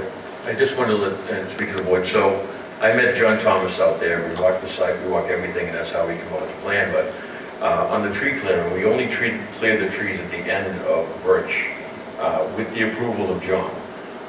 We did that for the specific reason of selling the 19 Rock Lane property, knowing we couldn't access it anymore after that. So John said was okay with it, so now we can at least get down to with the tree. We only cleared the trees right at the end of Birch. It was outside of conservation jurisdiction. You Yes. own the trees, you can cut them down. Yes, I know, but we just to make sure, again, we checked with John to make sure that he was good with, and he said there was no issue with it, so. Yeah, and I just want to touch on, it's unfortunate when you hear some, people that aren't in support, but I just want to reiterate that, at the end of the day, I just want to reiterate how tucked away this is at the end of the day in terms of affecting the neighborhood. If you're not familiar with looking at plans, it might be just your condos, you might not understand, but number one, these really do kind of look more like single families at the end of the day than what most people think of as duplexes. So I do think that is important to note. As you can see, the orientation with, that it's split in half, the house and then the garage on each side. So at the end of the day, they really do look like single-family houses. And it's tough if you're not familiar with looking at plans as much as we are, but these are set, you can see how far set back these properties are. So I'm not really sure how abutters would really be that affected given how far back they are. In terms of the concern about people backing up and the woman who lives the last house there, I would only think having this cul-de-sac would be a lot better if people just turn around than use somebody's driveway. And I also know that we would be fine working with the town on putting up, dead-end signs or something like that if that was important as well. So just want to reiterate that these are set far back. They really have more of the appearance of single families. We do our due diligence ahead of time, and that was it. Could you elaborate just a little bit more on square footage of the duplexes and maybe number of bedrooms, if you know yet, if you've gotten that far? Or? Yeah, we don't have official measurements, but Rich, these sizes could be subject to change. Is that correct? Obviously when we do our initial plan, we want to see the maximum size building just so we know our buildable footprint we can work with. But obviously we're not just looking to build the biggest buildings possible.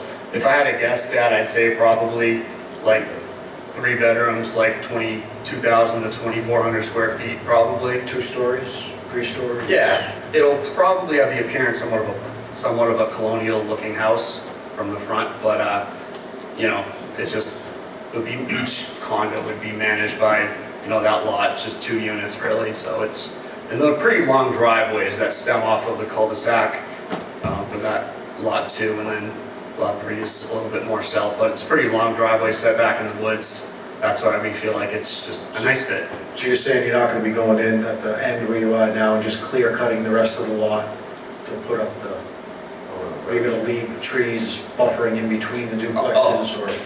We certainly plan on keeping as much trees as possible. And I think there was some confusion with the previous gentleman, but yeah, the 19 Rock Lane, there's a lot of trees that split up the 19 Rock Lane house with Lakeview Street above, so we're not touching any of that stuff. There's a lot of woods. I think we answered his question, right? Yeah, so, yeah. I remember a previous project where the developer, they're gonna cut trees and say, no, cutting trees costs money, why would I do that? Exactly, yeah. The whole appeal is that these are lots that are treated, in a wooded environment, so we want to keep as many trees as possible. I have a question. You know how you said One moment, you can come back up. Yeah, I'm all set. Okay. Rich, you?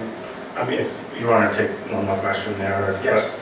But I know we're going to be you know, we still have some department stuff we have to deal with on the Form C.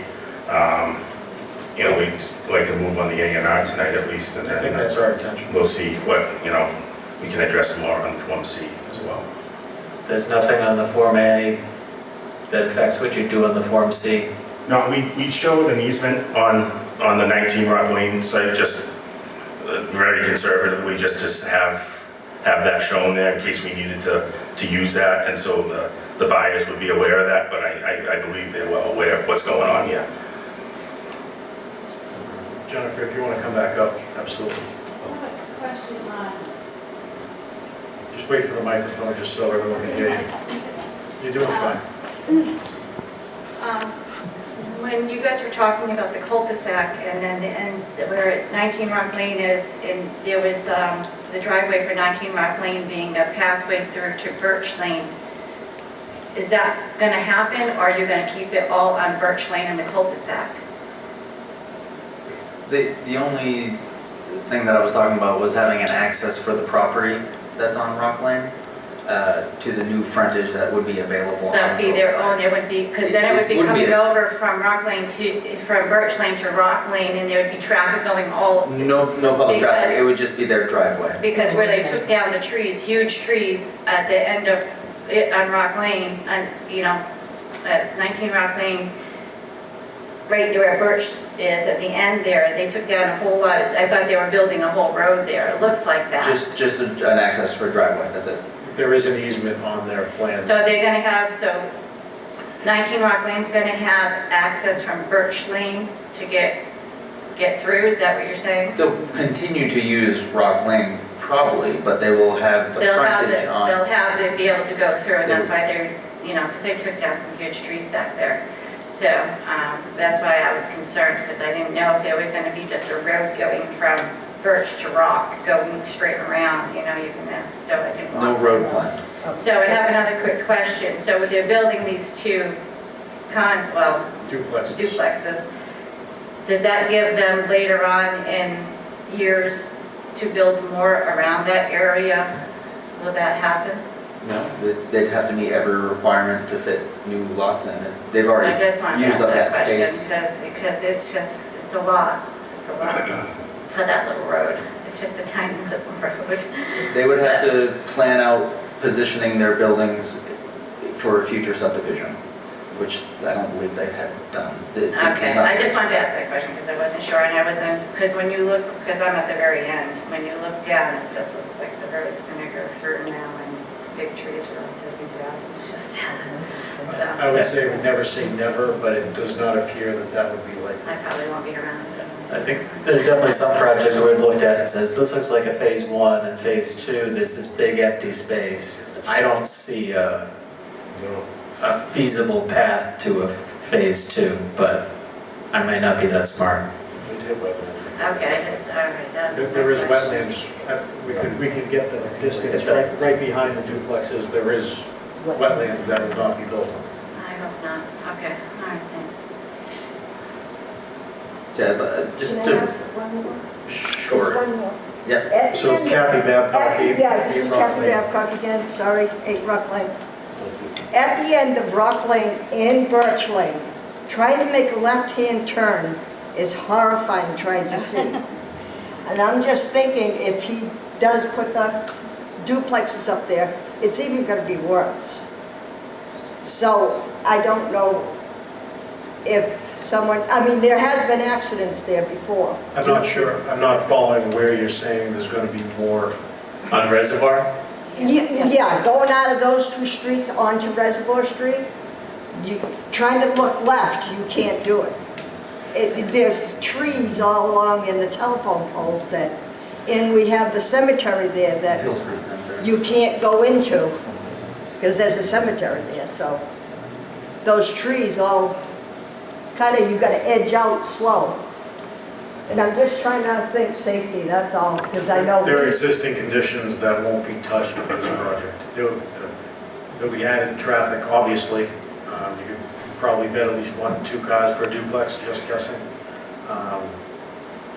But there's no proposed tree cutting, there's no proposed work other than on their cul-de-sac and at the end of the road. Rich? We could look at that with Jared with regards to site distance at the end of Birch and see if there's anything that can be done to improve that within the town's layout, possibly. We did talk about putting a dead end sign at the end of Birch so people know that it's not a throughway. That's not a problem. But safety is paramount at all, anyways, as it is. You're not required to look at that with Jared, but you're offering. Well, I mean, yeah, we'll see if there's, something within reason that we can look at with him, if there's something that needs to be done. It's all pretty tight in there. No, I know, there's not much layout to work with and stuff, but If there was road layout to work with, then there might be sidewalks and all sorts of things, but that's not that's a pipe dream. Thank you. Any other member of the public online, in person? Again, we're not acting on the whole project tonight. We're going to take a vote and just separate the log cabin property is our next vote. The votes after that, we're going to vote to continue the rest of this discussion. They have to go back with town staff, go back to highway, sewer, and several other boxes they have to check, and then come back to a next meeting. We will be continuing the meeting to a certain day tonight, so you will know tonight when the next meeting will be. However, it's possible it could get delayed. So they can, at any time, if we continue to the next meeting, which is June 20th. May 20th. If we continue to the May 20th, at any time, they can ask for a continuance to a next meeting in case they haven't had time to check all their boxes. You can find that out calling, asking Paul or Brian in the planning office, or all the information is available online on the planning department page. You can look at the agendas and keep track of what's going on. You can come back and visit us more if you want. And if they ask before the meeting, we'll update the agenda and it'll say applicant is requesting a continuance to X date, just like it does on two of our things tonight. Correct. Yeah. Is there anything else the board wants to ask the applicant tonight? If not, our next procedure will be to act on the A&R 12 for 19 Rock Lane. I just got one more comment on it. As far as the only thing we really have jurisdiction here is the special permit. Correct. And, we're supposed to decide whether it's desirable or not. And, I heard about like, the look of it is gonna look like a single family home or whatever, which is actually not really my priority. It's the function of the building. Is it going to behave like the rest of the neighborhood? Duplexes and condos tend to be not as homey. Nobody makes a homestead there. It's not something that gets handed down by generation. People don't really start home businesses there. There's not going to be people digging their own gardens in the yard. I don't know if, it's not necessarily the wrong type of place to exist in Norton, but if it might not fit the character of the neighborhood. I don't believe the behavior of the people that live there is going to follow the same character as the rest of the neighborhood. Agreed. Well said. Mr. Chair? Yes, sir. You're just thinking, it's honestly the concept, the vision of the concept seems farther along than I was expecting. You think it'd be appropriate to ask for a rendering of what the buildings will look like and potentially maybe an overhead rendering of what the streets and the driveways and all that look like, assuming we continue this till another meeting. We'll definitely be continuing the special permit and the definitive plan to a further meeting. We can definitely ask, we can blow up a satellite at the next meeting. We can ask them for a rendering. Renderings take some time. We can definitely ask, and if they would wish to give us a rendering of the next meeting, they will. They can or they can't. It's up to them. Sounds good. But I think they heard you. Is the town meeting on the 20th at the same time, 7:15? We haven't continued to, we haven't picked the date yet. It won't be at this, it is not the same time as town meeting, no. Town meeting's Oh, on no, Monday. I'm sorry, the plan. Town meeting's on Monday. We haven't decided yet. What's your next date for your meeting? We're gonna ask if they might need more time, we're not sure yet. That would be, after we act on the A&R, then we'll figure out what date we will be continue it So to. I can just call and find out? No, you're gonna know, you're gonna know. Give us like 10 minutes. Yeah, we're slow. Okay. If there's no. Paul, do you I'd think like to this follow is- up with what Steve had to say. I think that he was right, that what I've heard about this project, I'm fairly new here, but it does seem to me that this doesn't fit the benefit of the neighborhood, the existing neighborhood, and that's how I look at it. And just so the neighbors know, it's the level for a special permit, for a vote to approve a special permit. We have a 7-member board tonight. They would need 5, correct? They need 5 affirmative votes to approve the special permit. They need a supermajority. Tim, did you have something else? I was just gonna say, between Paul and Rich, do we think this is 2 weeks of box checking, or is it more? And we just continued 2 things to the 20th this evening. Does that agenda look really long? Those are the only 2 items at this point. But it is the I guess day after town meeting, so we'll be in recovery. Yeah, that's probably gonna be a long night Monday, but the question is on the renderings. I think these other things could be done. We'd be able to produce a nice color up of the site and some typical types of the houses that they'd be looking at. Maybe not the final architectural design drawings, but something that you would be representative of the type of structure that they'd want to put on these properties. That'd be great. If you could do a aerial view with maybe some distances. Oh, yeah. Distances from the closest house, distances from the end of the existing street. As much information as we can throw on there, if you're gonna go through the effort anyway. No, that's... Would be appreciated. That's reasonable.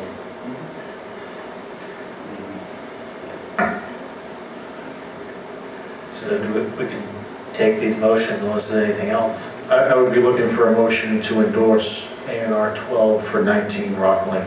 So moved. I'll second. Eric with the motion, Tim with the second, for the first second in a long time probably. All in favor?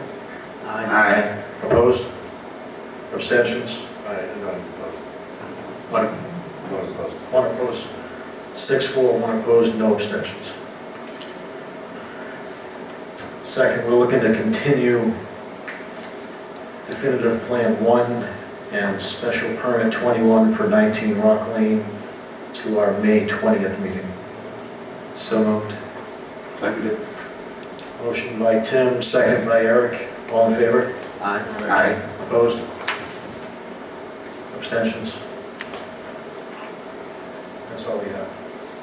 So May 20th, it'll probably be 2 items before, the 2 items that were before this one tonight that should have been, this will probably be right now at least third in line. So you say around 7:15? It's going to be much later than that. The meeting will start at 7:15. That's what I meant. Yes. We probably won't start talking about this until I'll call it, I'm bad at times. I was gonna say, We never promise time. 7:15. Anytime you say it's going to be quick, it's never quick. That's all right, but I can still be here at 7:15. You can come 100%. before that if you want. Yeah. Sometime when we're going to codification. Yeah.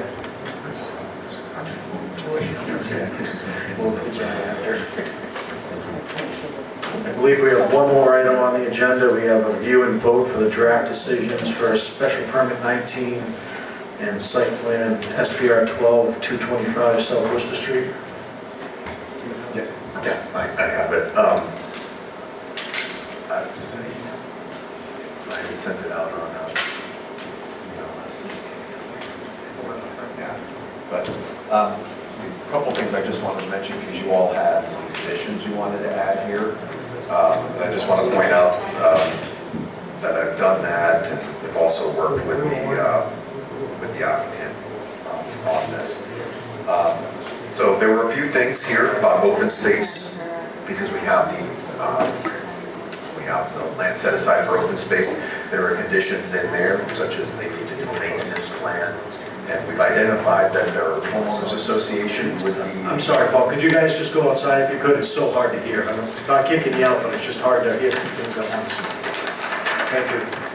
So the condominium association would be the responsible party for the maintenance of the plan, and they have to work on the plan itself. And it talks about what would be restricted in that area. It's passive uses, parks, playgrounds. Also, as you know, that they're now providing 3 affordable units. After the meeting, the applicant asked me about the possibility of a payment in lieu, which was one of the options. He could do on-site, he could do payment in lieu. The challenge that we're still trying to work through is there's an option in the bylaw, but when that bylaw was passed 20 years ago, nobody created a trust for it. So I'm working with town council. He's aware of it. He could still potentially do on-site, but I'm checking to see that are there ways that we might be able to get the money before everything. I don't know that that's true, but I want to be able to ask town council that. So we're not going to vote on this, or we're not going to? We can. I've laid it out as an option that they have the choice of doing the payment or on-site. But obviously, we can only do the payment in lieu if we have the system set up for it. And I need to just go forward because we're going to see this. Either way, we have to set it up. We have to. I was going to a few months ago with 10 West Main Street, but when he decided to go on-site, we put that off, especially with everything else going on. But what's the calculation? We've never had a payment in lieu? Never have. I swear we had one on Mansfield or Reservoir, those that subdivision close to the water. No? Well, that was your lotting plan, so you would not have collected at that point. Okay, so we haven't collected, okay. Right. What's the formula, Paul, again? Sorry? What's the formula for the payment in lieu? 200,000 per affordable unit is a payment in lieu, so it would be a check for 600,000. But you have to set up the trust to be, who administers it, what can that money be used for? So it's some action by the select board and a few other departments. So we might in the future be having a representative on that committee, on that.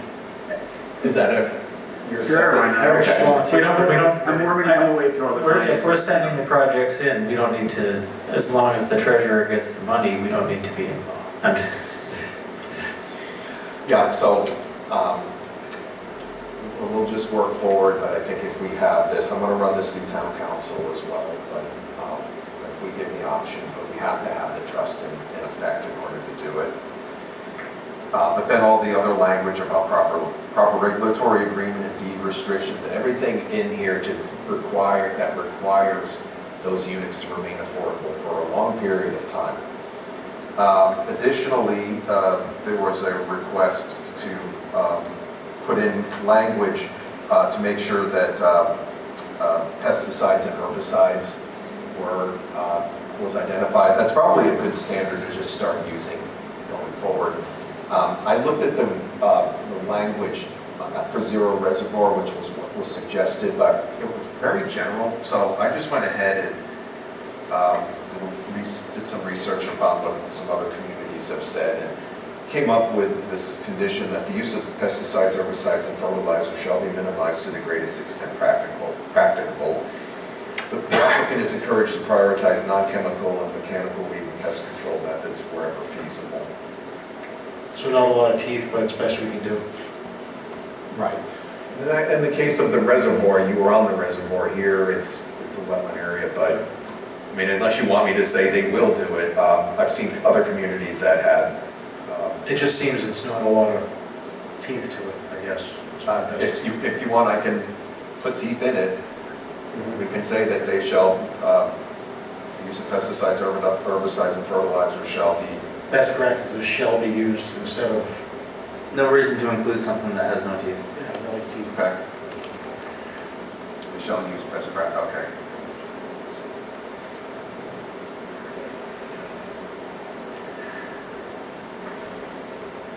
We'll go with shall use best practices. I'll work that up. Mr. Chairman? Yes, sir.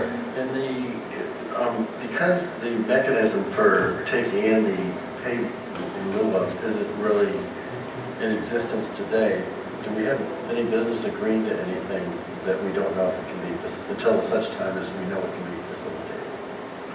I'm not worried about it, I think you get. You can, I think you could directly say no to the payment in lieu. If we didn't want it. If you don't want it. If you're not comfortable at this point, I still have to go forward to get this thing set up, but I think you're well within your rights to say on-site, to construct on-site. So keep the units affordable. Right, it's just the way you want to see it. We only have a certain amount of time to be able to get the decision filed. The waiting's probably not good. No, we'll tie you a little bit of a time frame to get the decision. We have time, isn't We have a it little 90 time. days, or 60 days or something? 60 or 90 from the Yeah. date you close the public hearing. Do you want to just put it off to the next meeting and then we'll see where you get? Sure. Because you got nothing else to do before town meeting. Nothing, no. Okay.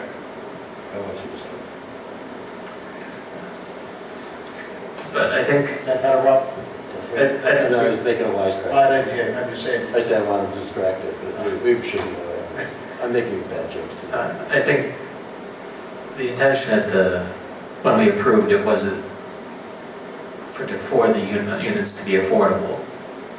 Right, there wasn't a mechanism, there wasn't a specific way in which they were provided. And the applicant after said, well, so you have this payment in lieu option, but it's like, well, we kind of do. It's in the bylaw, but we didn't discuss it. Right, and one of the questions I have for town council is the language in the bylaw says establishing a trust. Well, did the language in the bylaw actually do that? But I know the accountant has said we don't have a fund itself set up, so. And I know that we don't have a trust, which is actually, we have to identify the individuals to administer it. But at least before the next meeting, we can probably get town council to weigh in, get their opinion, how we would do it, is it feasible, and get those answered. Right. And then if it's some paperwork, they're gonna take a while anyway to get to that point. Right. I'd just like to be able to see what options are out there. But it is not set up. And, again, this could be a great opportunity for, I mean, is it, it could be a great opportunity for a nonprofit housing, affordable housing developer. We would be able to supplement. Some communities use that fund to help construct new, affordable, renovate housing, do improvement, I guess, is there state law, or do we make the law what it's used for, or is there? No, there are guidance. State has guidance on the establishment of it. I think it's law. I mean, because you're handling funds, so it yeah. So we can get that too, we'll know what the. Yeah, I mean, if we're gonna vote for, if we're gonna accept this now or not, I don't think too many of us would say no to 600,000, but we didn't talk about it in the meeting. I would think going forward, we would talk about that more. Right, and, because if we accepted money, we need to make sure it does not go into general revenue. I'd like to know what it'd be good for. Right, because the bylaw itself, the affordable housing bylaw says it has to be used for affordable housing. In some form. Entirely. So, right, so whether it's for construction or renovation, if we just accept the money without having been fully set up. It's just gonna sit there and do nothing. Or it goes into general revenue, and we would be using the money for a purpose it wasn't established for. Sounds illegal. Yeah, so we want to avoid that, so, again, the applicant was looking at it, but if this becomes a big hurdle, then we have to, we won't be able to go that route at this point, but I need to set this up. Either way, we'll have some direction by next meeting. If we have time to do it, so it's. Yeah, I'd asked town council, but they didn't come back for today. Yes, sir. I'd say, Mr. Chair, my recollection of our vote when we approved this was that the direction was for the affordable units, not necessarily a payment in lieu, so. We definitely didn't talk about it. Right. I can review the recording. I believe one of the members specifically said, I want the units. Okay. Right. Payment in lieu did not come up. It was just we offered, or the applicant offered to construct the 3 units. If it's in the bylaw. He just saw in the bylaw that there were several options and saw the payment in lieu. Yeah. But absolutely, we did not discuss payment in lieu. Either way, we need the opinion of how to set it up, and we need to set it up, so. Right. So I'm working on it, but council needs to help guide us through that. So we'll vote on that at the next meeting. Sure. So you need a motion to continue? It's not a hearing, so we can just table it. Okay. I think there is another motion that we do need, though. I was gonna say, before we do that, when we did all the elections earlier, I said I would offer to present at town meeting if the chair wanted me to. Do you want me to, or do you want to present at town meeting on the 19th? Honestly, I'll give you the option. You step down, it shouldn't be on your shoulders. If you don't want to do it, I'll take my best stab at it and refer to you if I need you. Or- You're the chair now, so it's your decision. Well, you were the chair then, so I mean, you put a ton of work into it. If you don't want to do it, I'll, I know Paul's going to be doing some, obviously. I am prepared to. I would recommend that Tim does it because he put all the work into it, That's so he right. can speak to it the best, but it would not be inappropriate for you, both of you to be out there. I will definitely be up there with you, and I'll say, we can have that discussion. I just became chair. Tim was chair at the time. He did all the work. If that's how you want to do it, I'm fine with it. But I'll be there right next to you. Can I ask for an actual motion on that? Because I believe in our planning handbook, it says that you need a vote if somebody other than the chair presents for a planning board article. I move that Tim present and go to the chair. So the motion is for Tim to make the presentation for the MBTPA communities at the next town meeting. Seconded. So that's a motion and a second. All in favor? Aye. Opposed? Nay. Is that an actual vote, Tim? 6-1. Okay. 6-1. So ignored, all right. It was up to you, and then. I will say you're definitely going to do a better job presenting it than I would at this point. You definitely have more of a handle. I'll send you my notes. Send me your notes. I'll definitely. Sarcasm included. I will be there next year, is all I can say. Okay. Now I don't have any other motions. We'll be presenting this again next year? Or this year. The next few years. No. You guys are setting me up tonight. Now I'm done. Motion to adjourn. Thank you. Second. Thank you. There's a motion and a second. All in favor? Aye. Opposed? And don't forget to sign a few documents here. Don't forget to sign the Mylars on the way out.